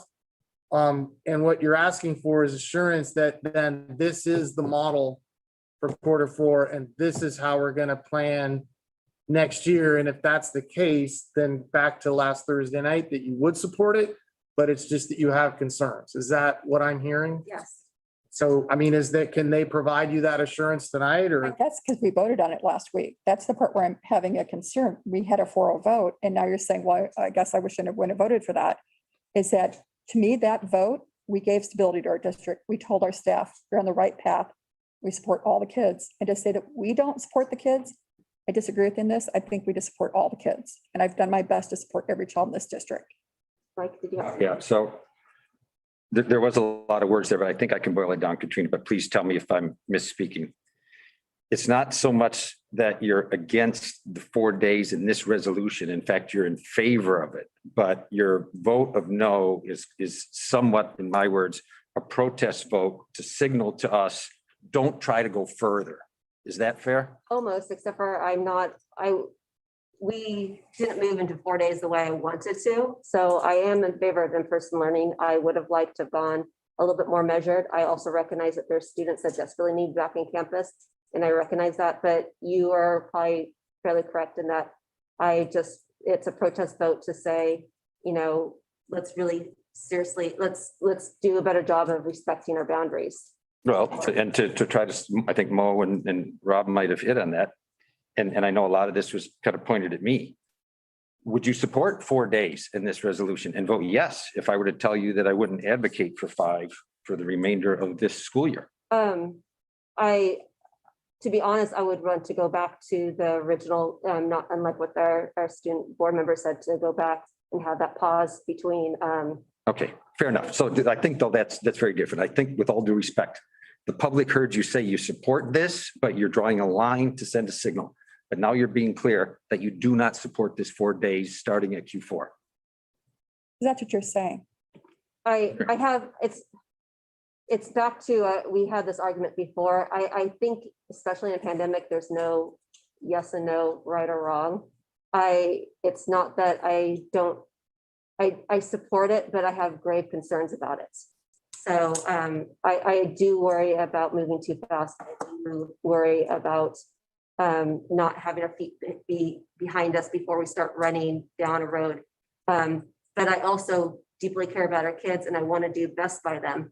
I don't know. I don't think this conversation warrants any more conversation, because I fully acknowledge and fully support that this will pass without my vote, and I want kids to have as much time on campus as they can. I just need to make sure that we don't add further distress. That's all. Okay, Mike. Yeah. Elise, do you have any comments? Well, I do wish it was a unanimous vote. I do, just because I just want us to move forward, as a cohesive team, but I also recognize, that none of us probably think exactly the same. I mean, this really is a kaleidoscope of different ideas coming together. But I hear what you're saying, Katrina, and I hear what you're saying, Mike, and I feel like we are being collaborative, and I think that we are being reassuring as far as stability and saying, at this point, we're not looking to move beyond 4 days. If you want 5 days, you can, reach out to your site. They will work with you. If you don't want any days, that's okay too. Like I'm not really sure what else we can do other than waiting another week, but for some students that doesn't work. So those who do want to wait that other week can, but for those that don't, we're giving them that option. So Okay. I'm not sure what else we can do. I just wish we were all cohesive, but I respect. Thanks, Melise. I really appreciate what you have to say. Mike? I'm just going to echo what Melise said, that this is giving people an option, and I'll just go back to it, that we're at 2 days now. We're going to 4 at your option. You don't have to go. You can stay at 2. I think any vote not to expand is taking away the option for those that want to go 4 days at no cost to the ones who want to stay at home and only go 2 days or 0 days. I think we have run this around, Mo. Yeah, I'd we've done suggest we enough. call for a vote. And I just want to say this, Katrina, I feel that this does support and give leadership to our district. Is that, and if you'd had this, that was like last week, this discussion, but I'm okay with that. And like Mike said, I think we're supporting all of our kids, but thank you for your thoughts. I do appreciate it. Joe, can you give me a roll call, please? Devin Hollingsworth, I am voting yes. Cassie Miller, No. Carrie Sue, No. Sarah Williams, Yes. Mr. Almond, Yes. Miss Mossy, Yes, ma'am. Miss Young, No. Miss Muir. Yes, thank you. Okay, consideration action regarding the San Diego County Public Health Order quarantine and requirements. We received 15 requests to speak on this item, and a random selection was made to select the 10 speakers. Comments must be related to this agenda item topic. When your name is called, you'll be unmuted and have 2 minutes to provide your spoken comment. The first speaker is Carol. Hi, can you hear me? Yes, go ahead, please. Thank you so In much. regards to the quarantine policy set by the county and the state, when you are exposed to a virus, it takes time for the virus to replicate in your body before the viral load is large enough to detect. As a side, human hosts are a prime opportunity for the virus to mutate during replication. It is important to quarantine until you know for sure whether you contracted the virus or not. It is a matter of public health. Most of our athletes participating in sports are within 6 feet for 15 minutes. It's crummy when you find out one of your teammates have COVID and it disrupts your season, but we do not want to spread COVID throughout our school or our district. The quarantine policy is a public health policy, not our district's. Can I just go to school with active tuberculosis or whooping cough? No, that would be a public health crisis. There's no constitutional right that allows me to do this. When our district's distancing policy was 6 feet apart, I believe the district intended to notify nobody, since nobody would be within 6 feet for 15 minutes, even though we all know well that they'd be exactly 6 feet apart for 1.5 to 2 hours or more. Now that distancing is at 3 feet, the district will have to notify possibly 8 students. Look, you can't have your cake and eat it too. If you want to decrease distance to 3 feet, you will have to notify more people. If you increase it to 6 feet, then you can weasel your way around notifying anyone at all, which is what you were doing when the distancing was 6 feet, as documented in your email replies to me on this matter. I provided with evidence the quarantine policy of all our feeder districts and all our area private schools, but Haley and the board refused to adopt these policies. Many of our student population will not be vaccinated. As a district, it is our job to keep our student population as safe as possible during this pandemic. It is not a time to skirt the law. We would lose all credibility if we go against county orders. The worst that can happen is that the county shut us down because of outbreaks and because you failed to follow the law. Do you want our students to walk into school with a large sign that the county posts with a cease and desist order? Thank you, Carol. I appreciate your comments. Lisa Ritchie, please. Hello. So I just like, I think everyone needs to maybe understand the rules a little bit more. So I don't understand them because I feel like our schools are actually more stringent than what the county has. And the reason why I say that is because there's been an incident recently where there were a number of students that were requested to quarantine because of one positive COVID case that was asymptomatic. But I wonder why we're not considering, though, people who've contracted COVID within the past 3 months as having some immunity, and those who've also been vaccinated. But if a student is in with within 6 feet of someone for 15 minutes. That's what I understand is the requirement, right? So I don't understand. We have sometimes, do we have entire classes that are quarantined? We had a whole team that was quarantined. Furthermore, there's more evidence that asymptomatic people don't spread the virus. I think we'll see that later on. We shouldn't send people who are asymptomatic, or we shouldn't be doing asymptomatic testing on people. I don't understand that, why there's this arbitrary rule. And I don't understand why these students why we don't have some kind of appeal process. If a student says they weren't within 6 feet of someone, why are they being quarantined? As a community, we need to kind of be able to understand that. And once more, we've been able as a community to eat outdoors at restaurants. I don't understand why we have these requirements for kids who are playing sports outdoors. So I think we just have some, more stringent, or not stringent, but rather like a protocol that everyone understands, that would be very helpful. But I think we're going to see in weeks to come that asymptomatic kids are not going to be spreading the virus. So thank you for your time. Thank you. I appreciate that. Ann Cerny, please. Hello, can you hear me? Yes, go ahead, please. Thank you. I want to give you our family's quarantine story. My daughter is a junior at SDA, and she's had 2 close contact notifications back in January and February. It comes on suddenly, and despite this world we live in, it finds a way to take you by surprise. You tried to do the right thing, but you still try to live a life. Her first exposure caused her to in-person dance studio that has an outdoor stage, and the SDA Dance Ensemble, which that week was filming a production that they had been working on for weeks.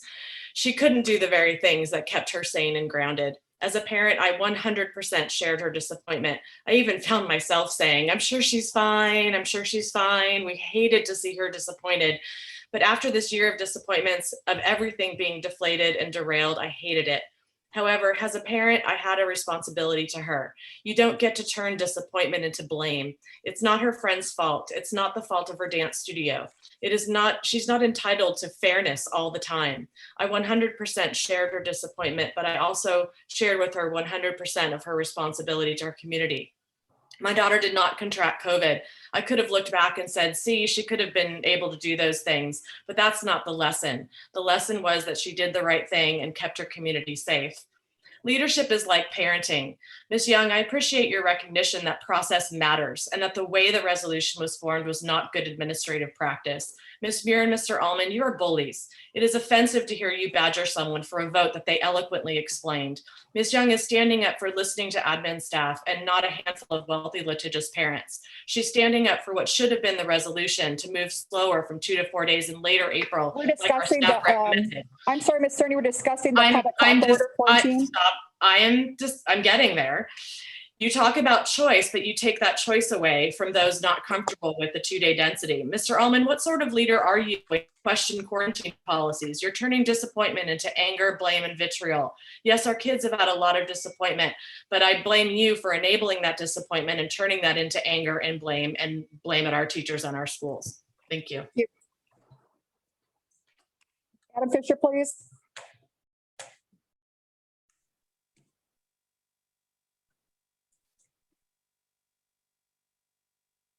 Can you hear me? Yes, go ahead. Yes. The CDPH and the San Diego County Public Health Order are clear on what constitutes a close contact. It's someone who is within 6 feet of a person with COVID-19 for at least 15 minutes over a 24-hour period, starting from 2 days before symptoms appeared, or for patients who do not have symptoms 2 days prior to the test, until the time the patient is isolated. To be very clear, it doesn't matter whether a positive case is asymptomatic or symptomatic. It has already been conclusively determined by the scientific community and relevant health authorities that in either case, such an individual is contagious and can infect others. Despite what a prior speaker claimed with zero evidence, all of the evidence has in fact already determined that infected but asymptomatic individuals still spread the virus. This is fact. Furthermore, it's not up to the district to decide who quarantines. It's a matter of public health. Also, from the K-12 telebriefing on March 23rd, The close contacts are not determined by the school. They are determined by the county epidemiology unit and based on information provided by the school about the specific situation's compliance with layered mitigation efforts. If a school is doing 3 feet of distancing or less, they have indicated it is more likely the entire cohort or class will be considered close contacts. This should be a consideration when we look at density. I'm not exactly sure what the proposal is here by the district, but I think everyone is best served by us following the CDPH and San Diego County Public Health Order in both the letter and the spirit, and set an example that the district and is protecting community safety and especially the safety of its students. Thank you. Thank you. Matthew Davis, please.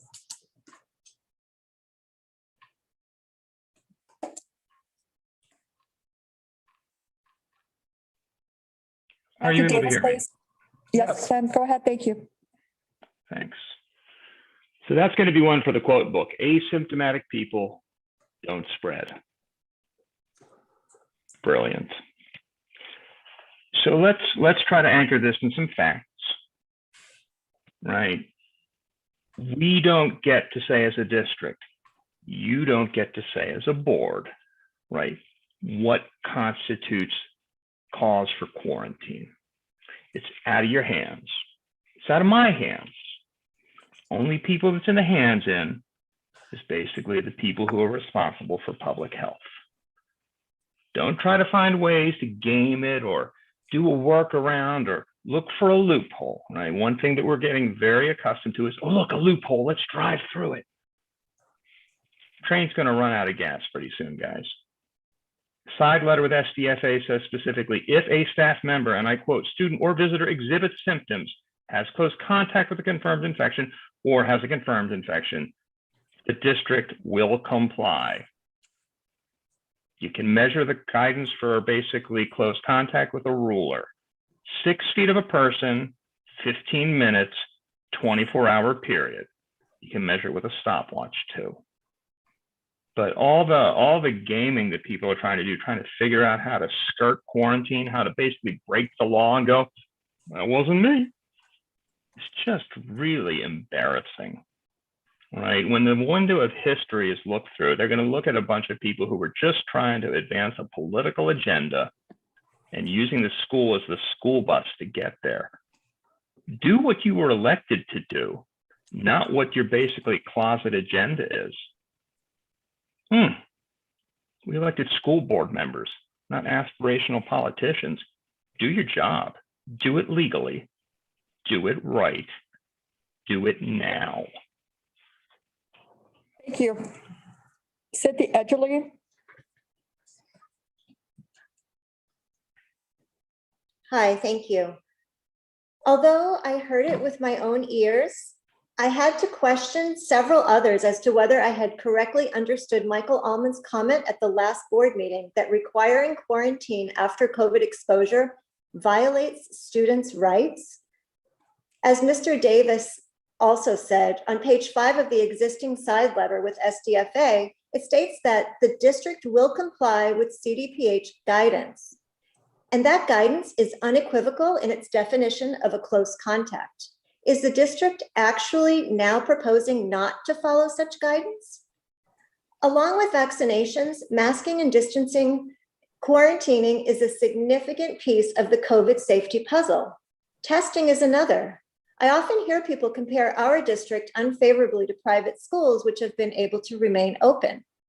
Surely they must realize that the reason they've been successful is that they provide regular testing and adhere to quarantining, distancing, and other measures like requiring students to test and/or quarantine after traveling. Not only is our district talking about removing the quarantine measure, you're trying to more than double the number of students on campus immediately following spring break, a high travel time for many. My daughter, a junior at CCA, has loved recently returning to school for 1 to 2 days a week. The fact that she is vaccinated, along with current safety measures, has made that possible. If you take away the measures now in place, you will take away her ability to continue to attend. You'll be asking her, along with thousands of others, students, to choose between health and safety and their academic futures, particularly if you move away from the distance learning model. students and families have made their decisions based on what you presented in the survey a couple of months ago. Are you continually changing the terms in an attempt to inch your way back to school the way it was prior to the pandemic? Where will it end? As a community Thank you of for your thoughts. I appreciate that. Carrie Bishop, please.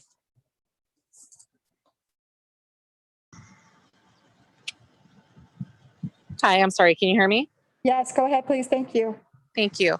With vaccines coming online to almost the entire 16 and over population in April, I would hope that our district does have a plan to work quickly to adjust the quarantine requirements when given clearance to do so. Our county looks poised to enter the orange tier mid-April, and yellow cannot be far behind, which would mean our district could see rates plummet even further by May, which would leave a full month left of the school year. Do we have a plan if San Diego County Public Health lifts certain quarantine restrictions? Is it possible for our students who are considered as close proximity to have a free COVID test that they've done for the athletes done each day for 10 days if they are exposed? And if yes, and it is negative, can our district consider allowing that student to be on campus unless they have a positive test or become symptomatic? I can't imagine a senior getting all the way to June 9th and then getting a letter from the district telling them they cannot attend graduation 2 days later due to being in close proximity to a positive COVID student.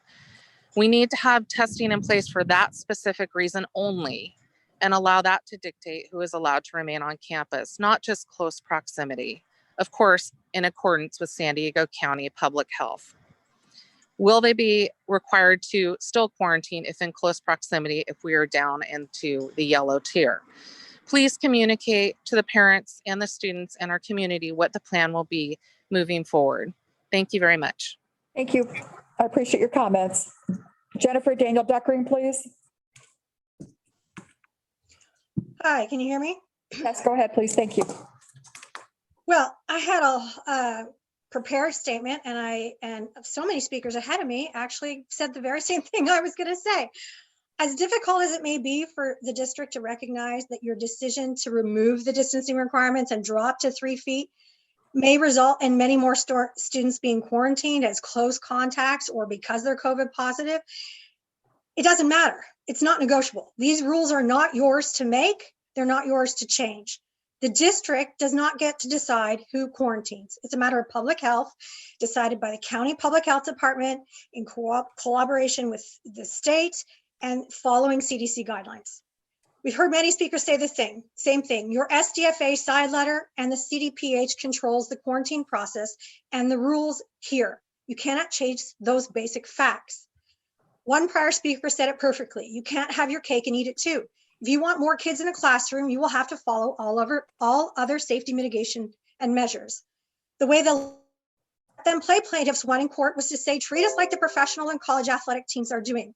What are they doing for quarantining? Well, it should be no different here. If you want your athletes to be able to play, you have to follow the rules set by the CIF, not to mention the county and the state.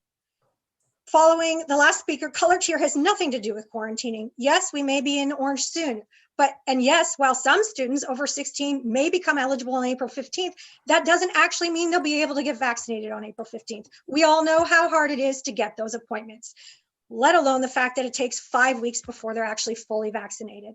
So Mr. Allman, no matter how much you or your supporters in your close censored Facebook group want to change the quarantining rules, which is a matter of public health, it's not up to you or to the district. Perhaps we should ask why a trustee keeps asking for workarounds for key public health safety requirements in the middle of a pandemic.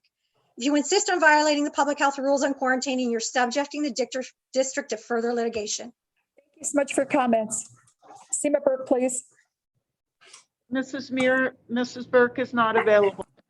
Okay, could you please, Holly?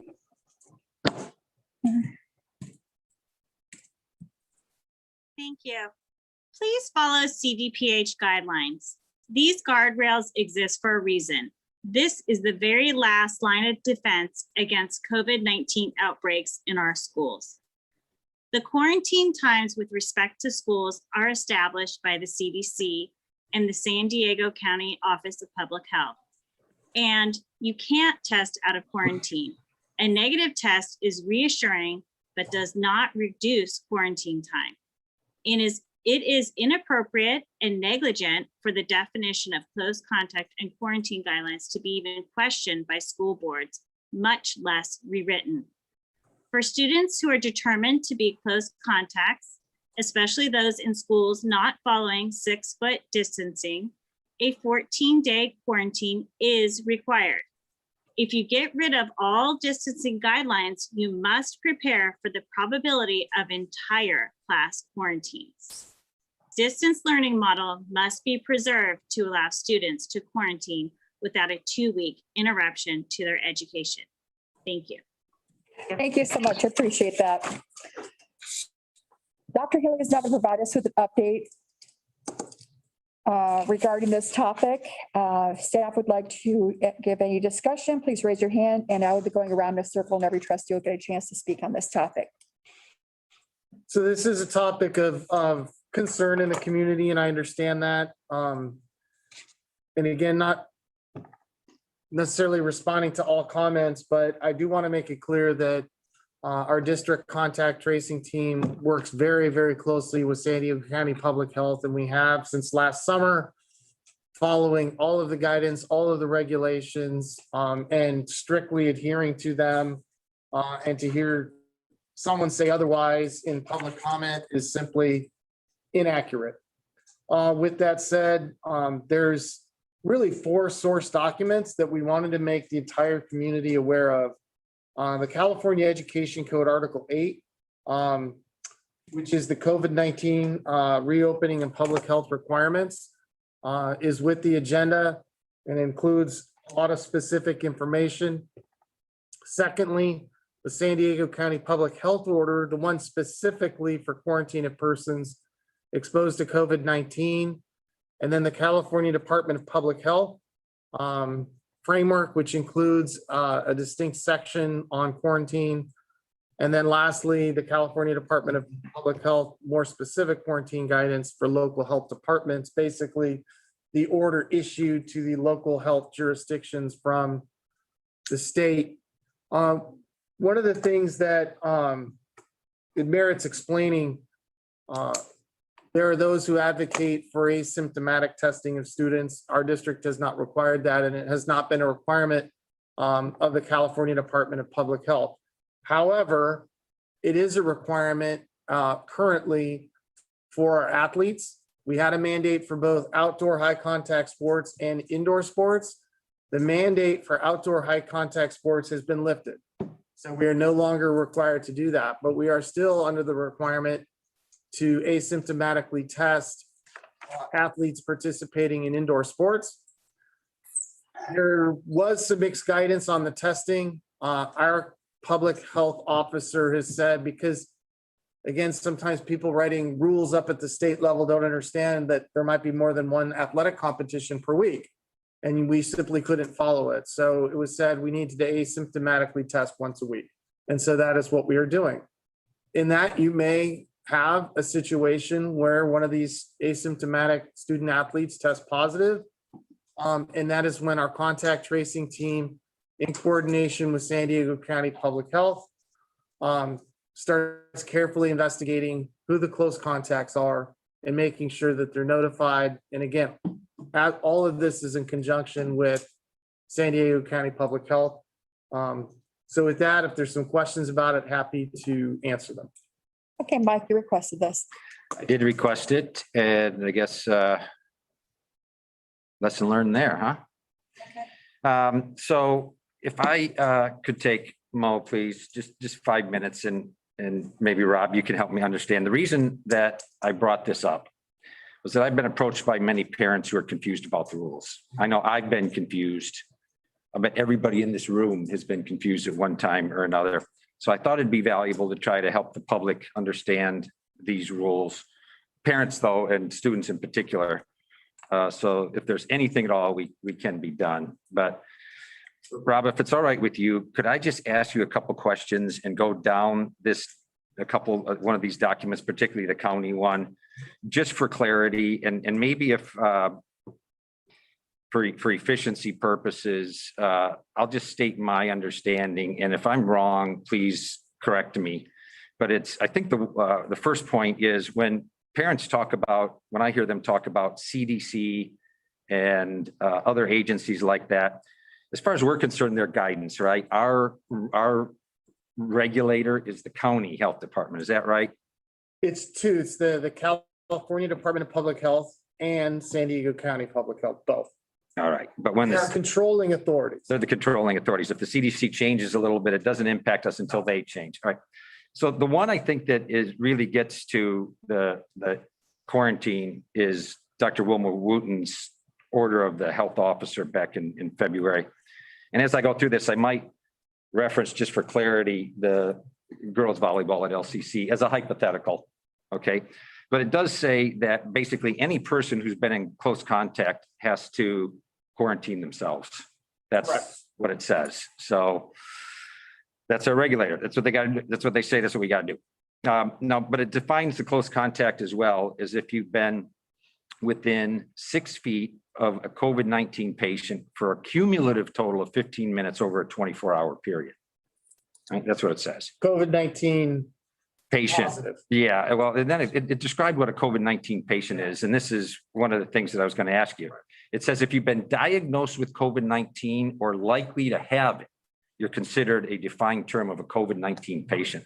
What's it mean to be diagnosed? Do you know, with the COVID-19? Well, I'm not going to sit here and pretend to be a doctor. It's defined for us by the medical board that works with public health. If you've had a positive test, Then you've been diagnosed. been diagnosed, there are situations that have been explained where there may be a rationale not to do the testing. However, the doctor has determined the patient in fact has COVID-19. Doctor could determine it without the test, but if you get an asymptomatic, Right, we can't, but no, but I mean, but my point is, I'm not a doctor either. I know Katrina's husband is. Says a person either diagnosed with COVID-19. So have I been diagnosed with COVID-19? Well, I think what you're saying in this, the way we're interpreting this is that if one of our students, an LCC, JV, we should basketball, probably not, I'm really not comfortable. if one of our students tests positive in an asymptomatic, just surveillance test, Correct. we're going to consider that you've been diagnosed as having COVID-19. We would be ordered to. Okay, somebody's ordered us to make that conclusion. Okay. Some of the comments kind of got to this.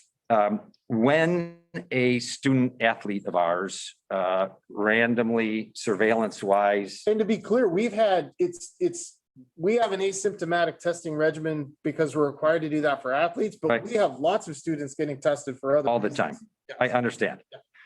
Let's take an example of an athlete practicing and you find out that they tested positive. Your job then, and with your contact tracing team in the district, is to determine who's a close contact because they have to follow the rules that we're going through. One of the responsibilities. One of the responsibilities. We talked a little bit earlier, but again, we can try to go through this as fast as we can. You feel that the district is constrained in identifying who the positive contact is to other students. Is that right? I don't feel constrained. I'm ordered. Ordered. Now, okay, we could debate about that, but Mr. you're Almond, ordered. let me. Cindy, I don't want to hear you, Cindy. You're not on the board. I have the floor. We've had this discussion in open session, I think, in multiple meetings since December. Okay. Including Just a second. ARPA and HIPAA. Mike, don't be rude to our staff. Okay, I thought I had the floor, Mo. You do. I was trying to add some He's information. our expert here, Mike. And I want to tell you something. I brought this forward because I thought it was important for everybody to know what our quarantine policy is. Me or Is that it? You can go ahead. Thank you. You can't. Cannot tell a student. Cannot tell them. So there's no way for them to say, I wasn't within 6 feet of somebody who they don't even know who it is. The premise of your question, I would say yes. However, we are constantly investigating and making sure we have an understanding to be as fair to all concerned. Might involve following up, what classroom are they in? Where do they have lunch? There's lots of interviewing that takes place. We want to make sure that we have a full picture of where there was a positive test result, what were the close contacts to ensure that we're following the order and ensuring our students can continue to get their education, whether at home or on campus. And when you determine that a student is a close contact, you send them that letter that we've seen. There's no, They get a personal contact. they get a personal phone call and get a letter. The main part is the personal contact. We want to ensure that they understand and their parents completely. Yeah, I've only seen the email. I don't see the personal context, but it basically says we've determined that and there's no appeal procedure. We just have to live with it. They just have to live with it. There's not an appeal procedure because it's not an adjudication. However, again, if they have information that we may not have, we're certainly going to listen to it. You would listen to a student who had some information, whether they were a close contact or not. I wasn't at school that day. No, I'm just asking that you would. Okay, good. The last thing I think is it says this order doesn't apply to someone who's had a vaccine within the last 3 months.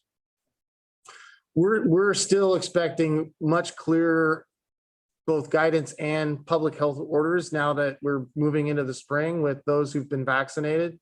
As you've heard, for the most part, our students would not be in a position where they would be vaccinated at this point. So. Right, but this is the order we have to live within, Yeah. right? Is that it? Is there anything we can do in the classroom to minimize the chance of close contacts? I mean, as we increase density, we're going to have more close contacts. Mhm. I'm not responding to every comment, but there was never a plan to say that at 6 feet, we were going to assume people were not at close contact. We've been doing this since September. But at a higher density at 3 feet, you're going to have potentially more close contacts. One last thing of confusion that I think you could help clear up is this difference between 10 and 14 days, that the ruling says that after 10 days, you're not in quarantine anymore, but you do have to follow the 6-foot rule. So does that effectively mean that no student who's determined to be a close contact can come back to school for 14 days? They should just kind of forget about the 10 days? So, yeah, so sometimes the 10 days gets a little confusing with the person who's been tested as COVID-19 positive. That's a different process than someone who's a close contact. And I've seen people mixing it together. So if you're a close contact, once the 10th day has gone by, then there are a different set of rules for days 11 through 14. Those rules, the two big ones are universal masking, and it's strict adherence, I believe is the technical term, to the 6 feet of distancing.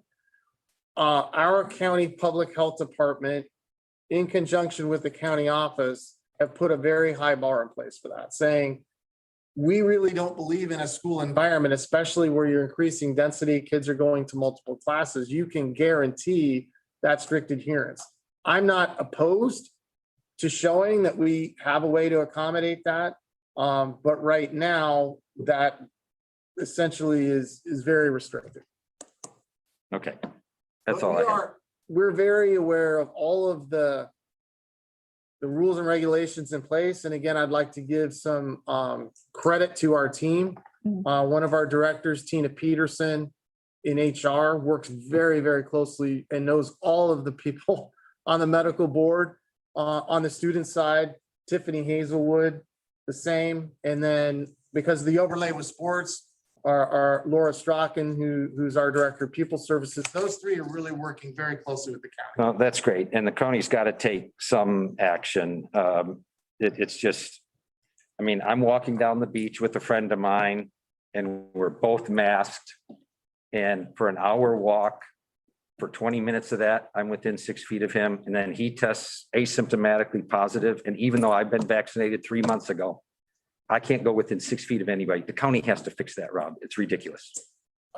We work very closely and we advocate on our behalf. Again, the post-vaccination, I think we're going to see in the next few weeks to a month, a lot more information come out. Okay. Because, a significant amount of our employees are two vaccines in 2 weeks. So, and I think a larger chunk of our society. So I do believe there will be more public health orders coming out defining what do we do. Let's hope so. One last thing, I want to apologize, Cindy. I snapped at you for interrupting me. I have a short fuse when I try to go down a path and I get derailed a few times. So I want to apologize for that. And I was trying to add information to your question about. I understand. I misread it Thank you, as Cindy. interruption, so I Thanks. apologize. All right. So I've just got something to say on that, and Katrina, is that I want people to realize our meetings in public, and we do not meet ahead of time because that's a violation of the Brown Act. And our discussions to become heated and passionate. So I appreciate that, Mike and Katrina, that your viewpoints. But I want to make sure everyone knows we care about the kids, and that's why we get into these discussions, is because we can't discuss it ahead of time. And maybe sometimes people feel differently about maybe people getting upset, but I want everybody to know that we put our best efforts in for our children. And I do appreciate that, Mike, and I wanted to bring this up to the board meeting because we've got so many kids coming back. I think it was a good time to have this discussion about the quarantine. So I'm going to start with you, Katrina, and then we'll work around. Katrina, do you have something to say about the quarantine? I think it just proves that what an imperfect world we live in. We're all trying to figure out. The good part is that we are getting vaccinated. The good part is that we are going back to school. People are traveling again. There's all sorts of really good things happening. And in the meantime, we're going to have to figure out how the rules we had before correlate to what we hope to accomplish. And I have faith that we'll figure it out. And I think it's going to take some patience for all of us. And I do appreciate people like Cindy and her team are looking to make sure that all our kids are safe. That's the ultimate goal of this quarantine policy. Is it's not meant to be punitive, but to protect. And so if we can just keep on going down that path of that, it's in the best interest of the kids, and we are going to work to make it better. Hopefully with as the CDC and CIF rules start to loosen up as we get closer to out of COVID.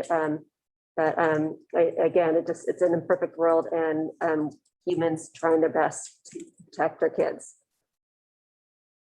Thank you for that. I think our staff appreciates that. Melise? Hey, goodness, I think over a year ago, we were begging for some guidance. They just left us hanging, and now we have all kinds of guidance, and it doesn't necessarily match up, and it's constantly changing. Seems to be stabilizing now, but again, not always changing quick enough to meet the needs of developing circumstances. So I thank our staff for being so flexible and with all of the changes that are constantly coming down, and for making sure that we're following those mandates and those rules. We've said from the very beginning, we weren't going to go off the reservation and rogue, that we would follow everything that we were told to. And it's been confusing and difficult. So I appreciate all the comments tonight, and it is confusing, and thank you for clearing it up. Thank you. Okay. Can I have one more thing before we move on? While we're thanking people, and I thank three critical people clearly. I also want to thank all of our nurses and our health techs. They've been on the front line of this, and they've done an amazing job. I had the honor of being in a conversation with the classified employee of the year at La Costa Canyon High School, who's a health tech. And they're often the ones really working with these families and helping them through this. And I just wanted to make sure I thank them as well. I appreciate that. Thank you so much. All righty then. Consideration action regarding trustee area 5 vacancy. We received 16 requests to speak of this item. A random selection was made to select 10 speakers. Comments must be related to this agenda item topic. When your name is called, you will be unmuted and have 2 minutes to provide your spoken comment. Our first speaker is Lisa Ritchie. Yes, I'm just asking that we not spend the money on an election, and I would request that the board appoints a candidate, one who is that independent, puts students' interest in the center of all actions and considerations. As we have experienced in the last year, the teachers' interests are supported by the powerful unions, and our students were left with no support until the parent association stepped in. We need another students advocate in order to make sure that our children receive all the support they need to make up for all the things that they've lost this past year.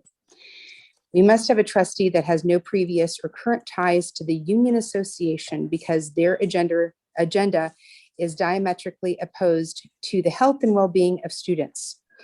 So I'm asking that you appoint someone who also has some private industry experience, that doesn't have any conflicts of interests with the board the educational system, any of that. I think it would be in the best interest of everyone. And I just want to clarify one thing. I said that we don't know yet about asymptomatic spread of COVID, that there is a lot of different information out there. Some reports say that it's very rare that an asymptomatic person spreads. So I had a number of people who want to put words in my mouth, and that is not what I said. I just said that it is not been clarified and definitive yet. Thank you. Thank you, Ms. Ritchie. I appreciate that. Adam Fisher, please.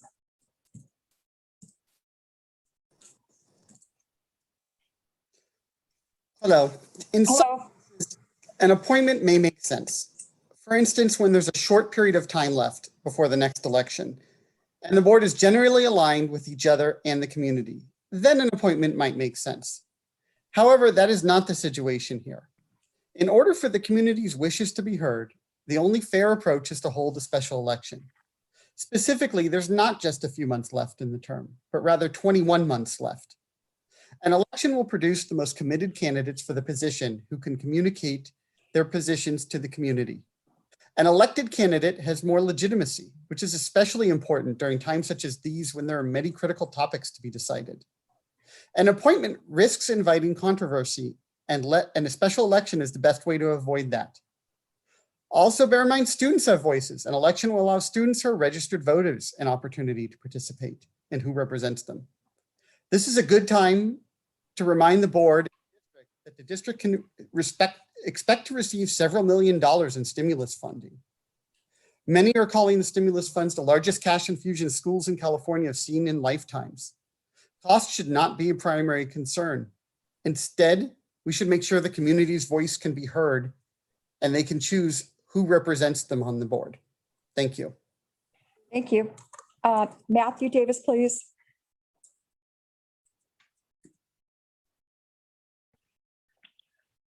Thank you. Can you hear me?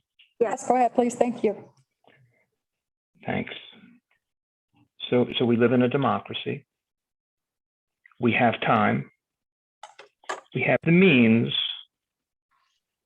We should have an election.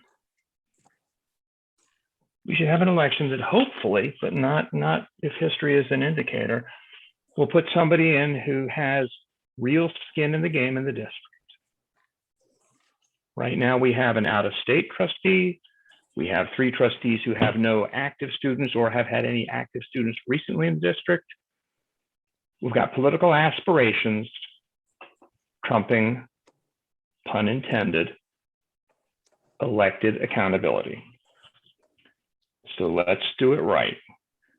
Let's not basically give people who are calling the district and the board and its administration a banana republic, because they are. Let's do it the right way. Have the election, let it stand. Don't go putting up straw man candidates to steal votes. Worked well once, probably isn't going to work well again. Just do the election. Do it right. Don't make it difficult. And don't make it obscure. Is it really that hard? Thank you. Thank you. Carrie Bishop, please. Hi, can you hear me? Yes. Go ahead, please. Thank you. Independent, trusted, and competent. These are the words I think of when I imagine what a future board trustee will have as their important qualities. As this past year has shown us, we need another member on this board who can take the time to research, learn, listen, and articulate well. We do not need a member who is beholden to the unions or other special interest groups. Students are not a special interest group because they hold no legal or monetary authority except when parents act on their behalf. We need a trustee who will move forward with all students in mind and not only elect a select few who choose to stay at home in this case. I would encourage the board to appoint this independent trustee as soon as possible to avoid any stalemates in voting and to avoid the exorbitant cost of a special election. Please consider a large group of applicants for this position so that our district can conduct a thorough background check on each candidate to assure they do not have any special interests behind them, nor one who may have a conflict of interest, such as doing business or promoting their business through our district. We have seen this past year that teachers are well represented by the unions, and I can understand why they keep them. However, it is time we have equal representation for our students. I have a senior and will be moving on this year, so your decisions will not impact our family anymore. However, I speak tonight in the hopes that whoever you do appoint will see the damage that has occurred by robbing our son and all seniors of their final K through 12 experience and not allow this to ever happen again. Thank you. Thank you. Andy Gately, please. Hi, can you hear me? Yes, go ahead, please. Thank you. My name is Andrea Gately, and I'm a junior at CCA. These following thoughts are shared by other students in our district. As a student in SDU-HSD, I am disheartened to hear that our longtime serving board member, trustee Kristen Gibson, has resigned. Ms. Gibson is an outstanding public servant whose work over the past years, not only on the SDU-HSD board, but also the DMUSD board, I deeply respect. Thank you for your years of service, Ms. Gibson. The COVID-19 virus has completely upended our lives over the past year, yet there are fundamental aspects of our society that remain unchanged. Democracy, the need for public opinion not only to be heard, but to be understood and respected, has steadfastly remained a value in our nation. Young voters and voters-to-be saw democracy prevail despite unprecedented challenges. Yet, democracy is fragile, and protecting it has never been more important. I request the board does its part in preserving democracy by holding a special election instead of appointing someone to fill the vacant seat left by Ms. Gibson. A special election would do the following: allow all registered voters, including students, to participate and have a say in who represents them, put forth the best, most legitimate and committed candidates for the position, and it would be democratic, especially in a school district that does not have at-large representatives, but rather representatives that are specific to one area. It is a conflict of interest to have representatives of other areas determine our trustee. As there are important issues with regard to our district and reopening that need to be carefully considered, we believe that having a fifth elected voice on our board of trustees is particularly important during these times. Frankly, it is highly suspect that the board is attempting to disenfranchise an entire district area. I ask everyone listening to really think about that and think about the board's motives with this action. Let us vote. Thank you. Thank you. Jen Sharab, please.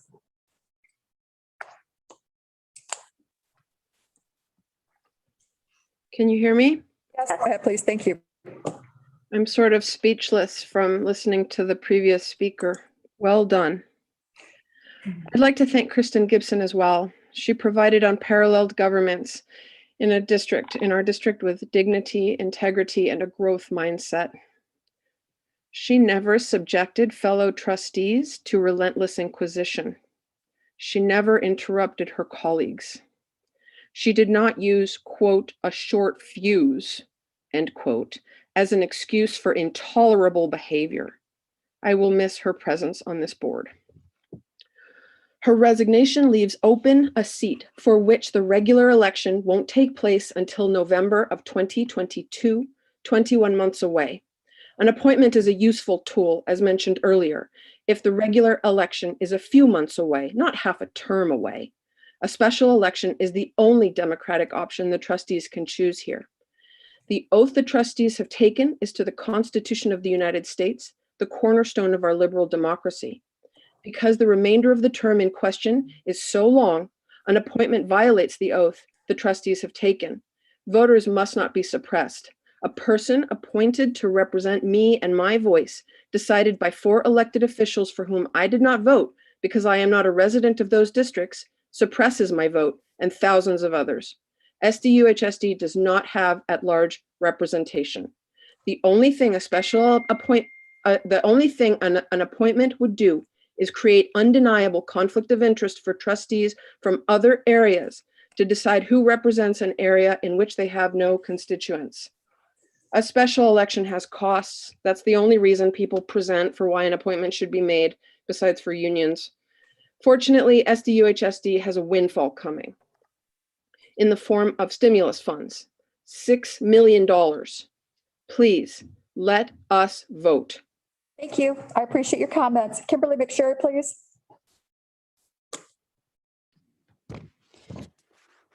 Resident in Area 5, and I've lived in Carmel Valley or Pacific Highlands Ranch for 20 years.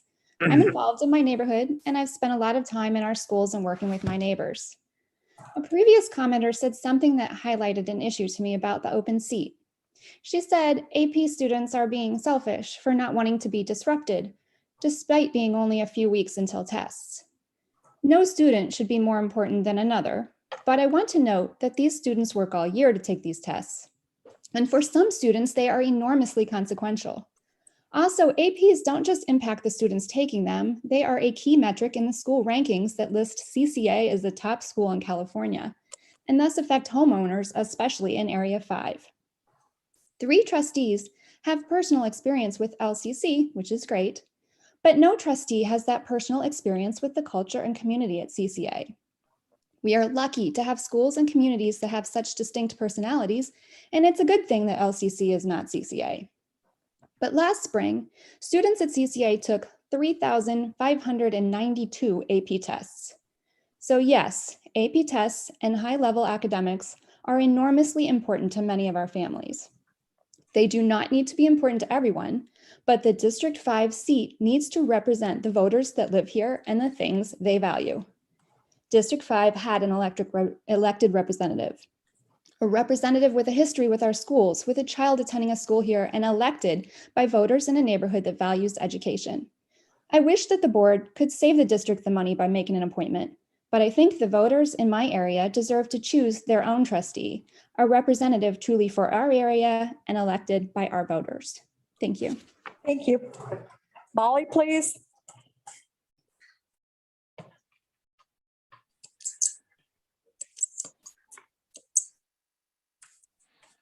Hi, everyone. Concerning filling the Area 5 vacancy, the fact that at this point there are 21 months left in the term, or nearly half of the term, is the strongest indicator to me that we just need an election. Don't suppress the voters' voices by appointing someone when this is not a short-term appointment. Hold a special election, which will be more democratic and give voice to our community and constituents, as just mentioned by the previous speakers. Appointing someone might also be a huge conflict of interest. And cost is not an excuse to squash voters. Someone did ask today if there's a difference in cost between a mail ballot election or in person. So maybe we could get some due diligence on that. But public trust on this board has already been diminished. Please show that you're working to rebuild our trust. Kristen Gibson has left big shoes to fill in my area. It wouldn't be right to suggest a quick fix. Thank you. Thank you. Emmanuel Rimini. Hello, can you hear me? Yes, go ahead, please. Thank you. Your decision on a new board member will impact every student in this district and their families. When you sign up for this position, you vowed to always keep students and parents as the first priority and make decisions to help them. By trying to appoint someone rather than going through a democratic election, you are showing that you do not care about the promise you previously made when you first joined the board. It is your duty to represent the will of the students and parents. And the best way to do so is to let our families elect a proper representative that will bring in new ideas to a table that are best to help our students. If you go through the process of appointing a board member yourself without an election, you're not only going against the law, but spitting on the families that live in this district, and showing us that you do not value our opinions. The families in our districts have shown that they care about this board through all the petitions and activities in our communities. It is your duty to let our families vote on a new representative, and you are destroying the integrity of this district if you prevent a democratic vote. I'm a student at CCA, I'm a junior, and I'm almost done with school here. And I have received amazing education at CCA. And there's a reason why we got voted the #1 public school in California. And having someone elected by people who are against the teachers union, who are against the teachers, would hurt and destroy this district that we have built up over the years and has become such an amazing district that it is today. Please listen to the students. And I'm so tired of hearing parents saying that they are speaking for the students when students right after them are saying the exact opposite. We are affected by this. Please listen to us and let us vote. Thank you. Thank you. I appreciate your comments. Jennifer Daniel Duckring, please. Hi. Oh, okay. Well, I too would like to start by thanking Kristen Gibson for her years of service on not just SDUSD, but also DMUSD. Again, it will be really hard to fill her shoes. But the question of whether this board decides to favor appointment over election comes down to a career defining moment for you as trustees. Are you committed to American democracy, or are you committed to your own agenda and conflicts of interest? An election supports democracy, an appointment supports conflict of interest and further division in the district. Most importantly, trustees take an oath to uphold the Constitution, which requires democratic elections. Again, as others have said, this is not a mere matter of a couple months. This is 21 months left to the term. An election will produce the most committed candidate for the position who can communicate their platforms and win on those merits. It's best for the board as a whole, and it will not be accomplished by an appointment, which will always be overshadowed by the conflict of interest inherently present in trustees that represent other districts, not District 5, in appointing that person. An election also serves to give a representative legitimacy, which is critical in these times. As a resident of Area 5, I will be casting my vote on behalf of my family for that trustee position.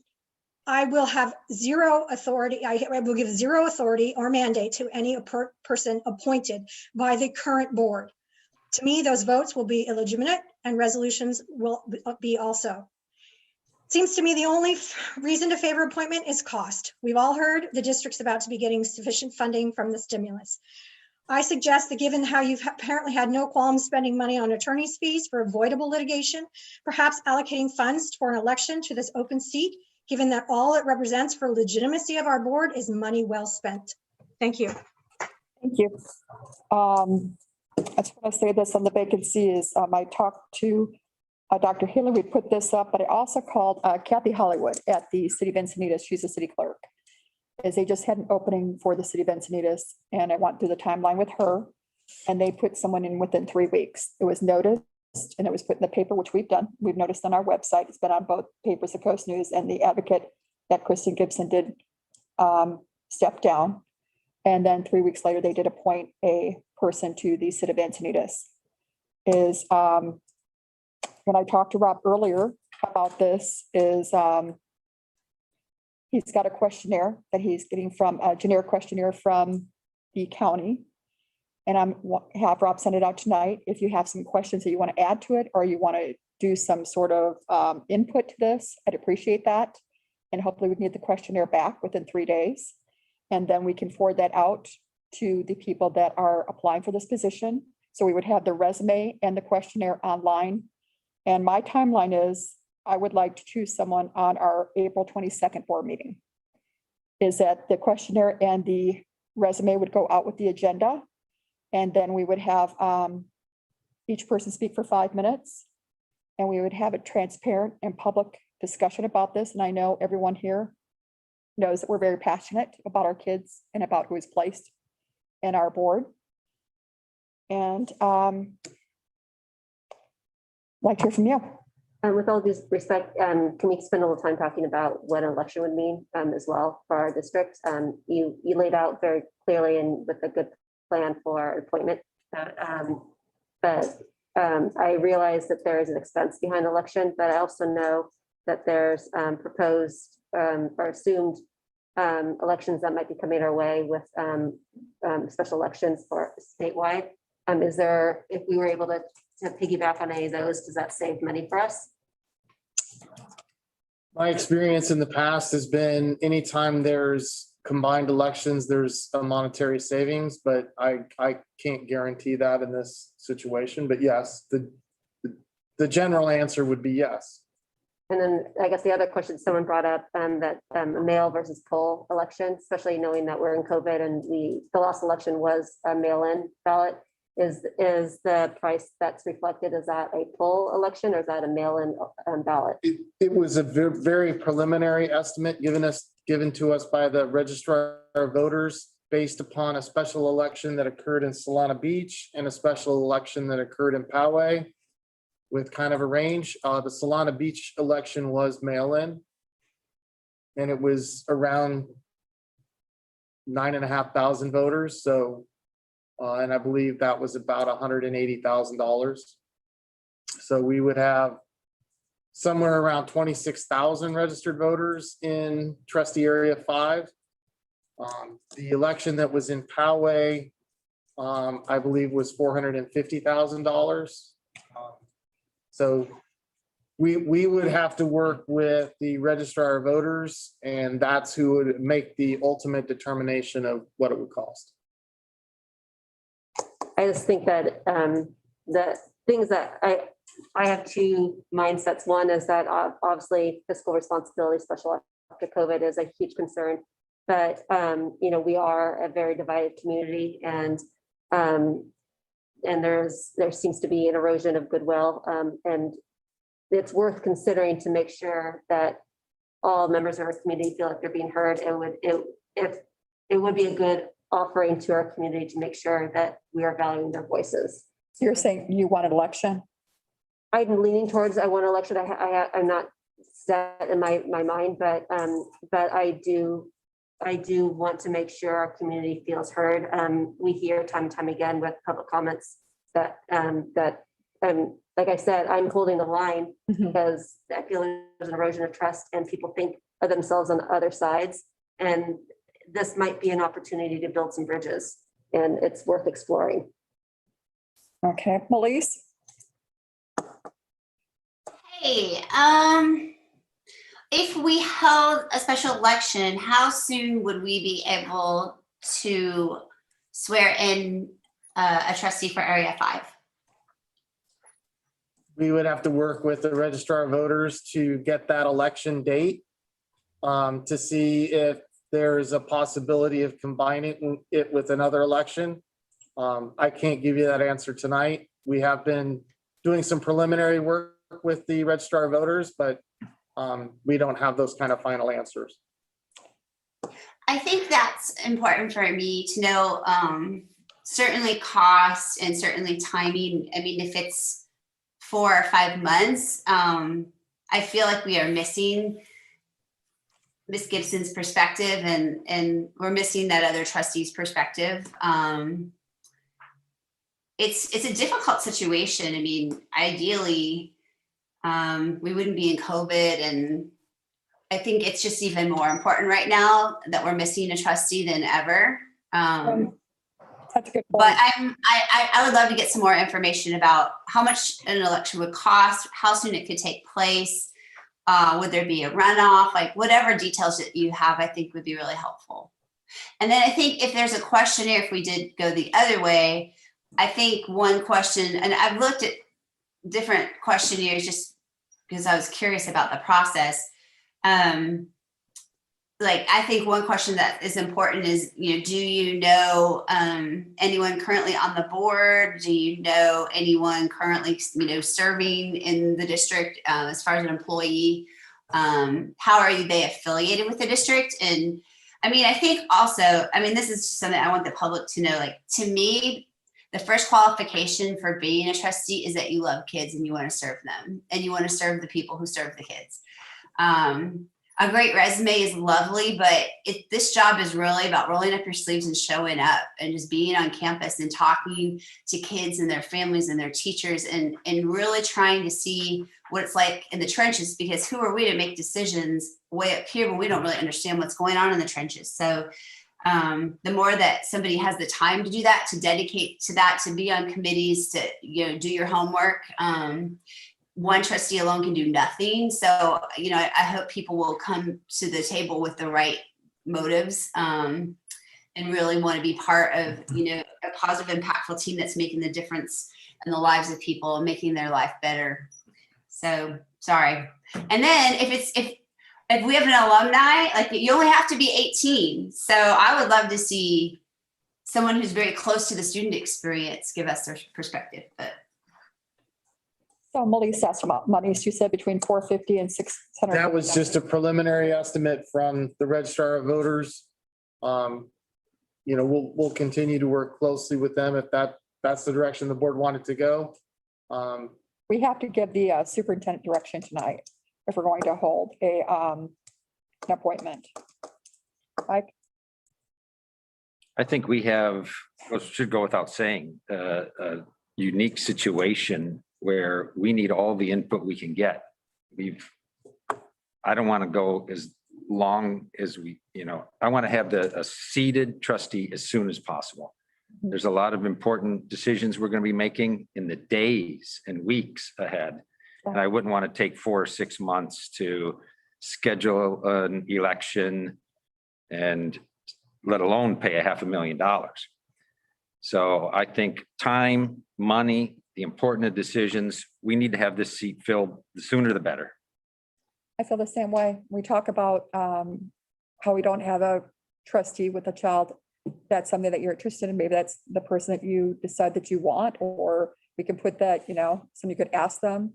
But I think $500,000, we could be using that in something else. And honestly, I think we need someone right away. All these decisions coming up are huge. So I am going to need some direction for the attorney. Rob, I just promoted you to an attorney. Do you like that? Well, trustee Marcus and attorney Haley. Yeah. Yeah, there you go. Is that, and for me to wait 6 months, I couldn't possibly do that.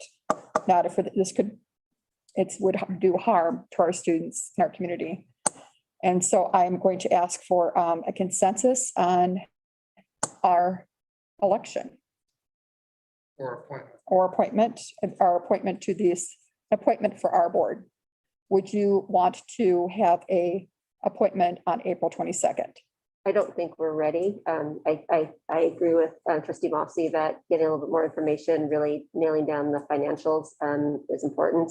I do want to be fiscally responsible, but I also want to be respectful to our community. And I do think them having a voice warrants a little extra time to make sure we do this right. Okay, so you're saying no. Yes. Melise? Would you be? If we had an election, what is the soonest we could have someone appointed? We don't know that, right? Yes, we could do the appointment by April 22nd. We could have, If we do April 22nd, an election would be the unknown. It would be Many months. many months. I could get that information, but I don't yet have it. Is that, Melise, you could even at that point, if we had an appointment and if it was split, that's why I wanted April 22nd in case we have more time to do something. So are you saying, if I'm hearing you right, start the appointment process while we're looking into the election? So we get the ball rolling, and then if we decide to go with an election, maybe some of these people would be candidates?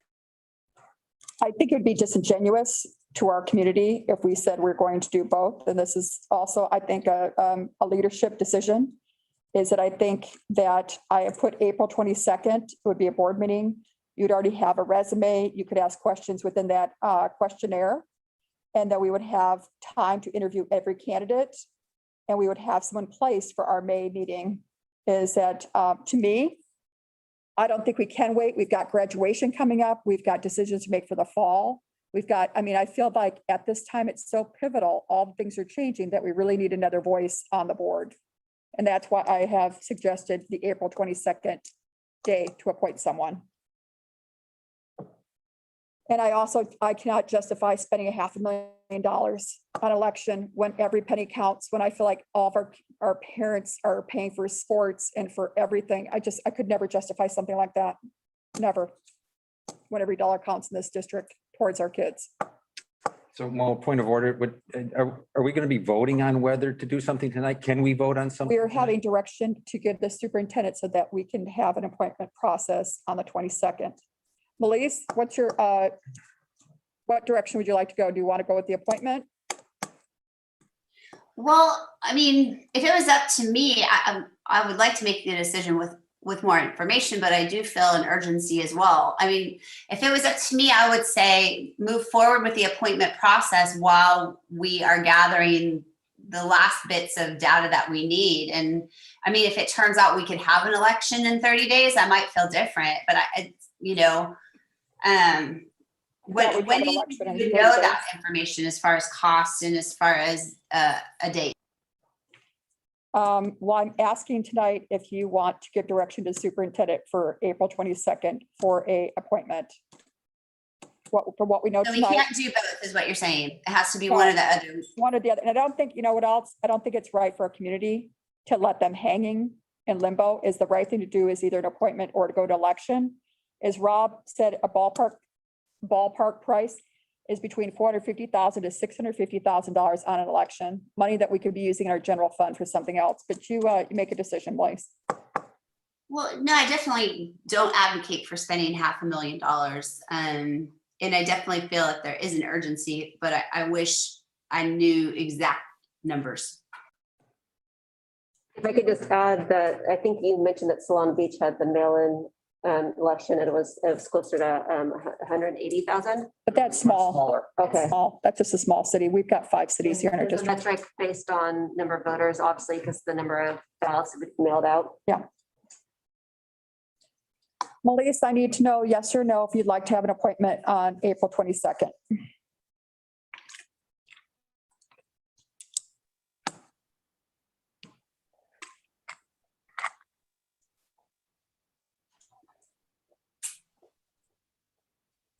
This is a difficult decision because I feel like, I mean, there's no way for us to be able to get more information. I mean, I just don't like to make a decision this important without having all of the information. So I'm not saying I'm opposed or I'm in favor of either. I feel inequipped.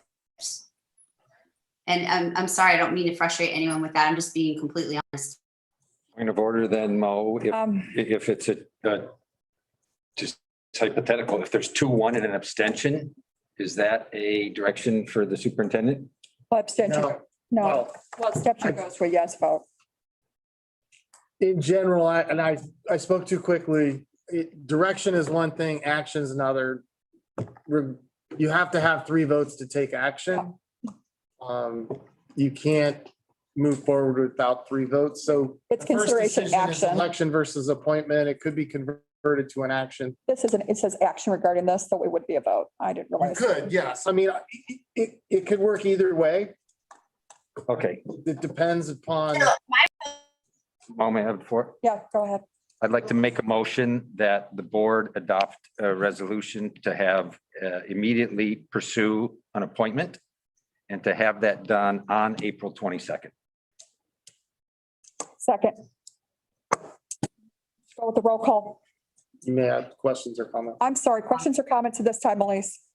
So what I actually was about to say is that I would like to pursue applications for trustee candidates immediately and also accrue data regarding a special election to be given to us no later than Friday so that we could make a decision with all of the information.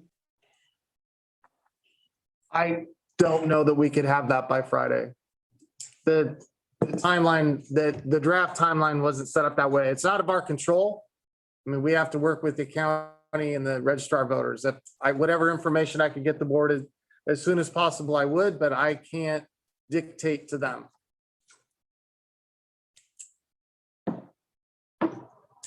And just a quick part or more of a novice trustee question, that on the agenda, we posted a timeline that had the appointments, interviews closer to May. Is that problematic for us to have posted that, but then change the timeline to April 22nd? This was just a draft provided to the board utilizing the full 60 days that you have, which goes through May 18th. Okay. But if the board can change it however it wishes. Okay. I just changed it because I felt if we needed, if there was an issue that night, if we didn't come to a consensus that night, that we had still had some sort of time still. But I also felt that we need to have someone on the board right away. I think it's important. So I've got, any more questions or comments? Yes, actually, okay, so if we were to appoint someone, it's feasible that there could still be an election if the appointment isn't seen as a true representative of Area 5. Yes. Right? Correct. Correct. They could still have an election. Okay. In that case, I would be in favor because that option's still available. Okay, roll call vote. Katrina? No. No, Melise? Yes, considering that both options are actually still available. Mike? Yes. Muir, yes. So moved. Joe, did you get that? Control room? Motion was by Almond, second by Muir.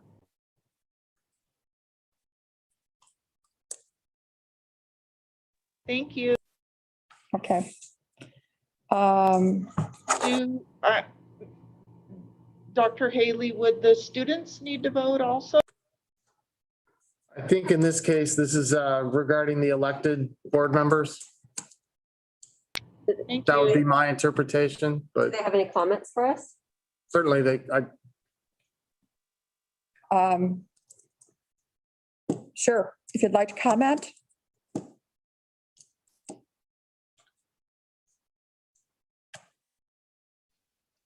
Madam President and Dr. Haley, may I make a comment? Of course, go ahead, Carrie Sue.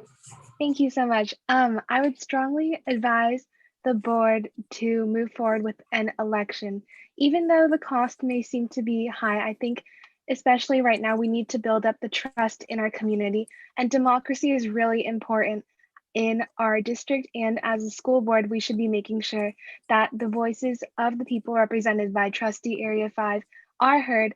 And I think an election is the only way to do that. I know a lot of the public comments earlier have been talking about how they also want an election, about how we need to reinforce our relationship with the school board and with the district. And I think an election is the only way to do that. Thank you. Thank you, Carrie Sue. I appreciate your thoughts. Anyone else like to give a comment? Madam President and Superintendent Haley, may I make a comment as well? Sure, go ahead, please. Thank you. I have to completely echo what Carrie said. I thought it was so thought out, and I have to fully agree. I believe when the public comments were made, so many people were asking for an election, and I think we should listen to our districts and the members of the district and serve them for what they want. So I have to agree with Carrie to move forward with an election rather than an appointment. Okay, thank you. I appreciate your thoughts. I have just one more comment, if it's okay. Go ahead. So I'm kind of looking at this because this is a difficult decision. I'm looking at this situation kind of like we are hiring a long-term sub. And if we don't hire a long-term sub, then there's no one there at all, which is not what we need right now. We're in a pandemic. Things are harder than they've ever been. I mean, just somebody said we've had 13 meetings in the past 2 months. I have maybe lost track of how many meetings we've had. I mean, we need every person on board. And so I think if we do appoint someone, it's like a long-term sub position. And sometimes long-term subs are awesome and then they get picked up, but it's kind of like a trial period. And if it's not working, then we still have the option of an election, which I think is really important for all the reasons mentioned. Thank you, Melise. So last, I just want to reiterate again is I know things get heated here and I appreciate all your thoughts. I know sometimes they get, but you know what, proves your passion to the kids. And I don't want this to come across in any way that anyone is trying to be offensive because I hope that isn't the case. And I don't think it is, but you know what, we want the best for our kids. Thank you.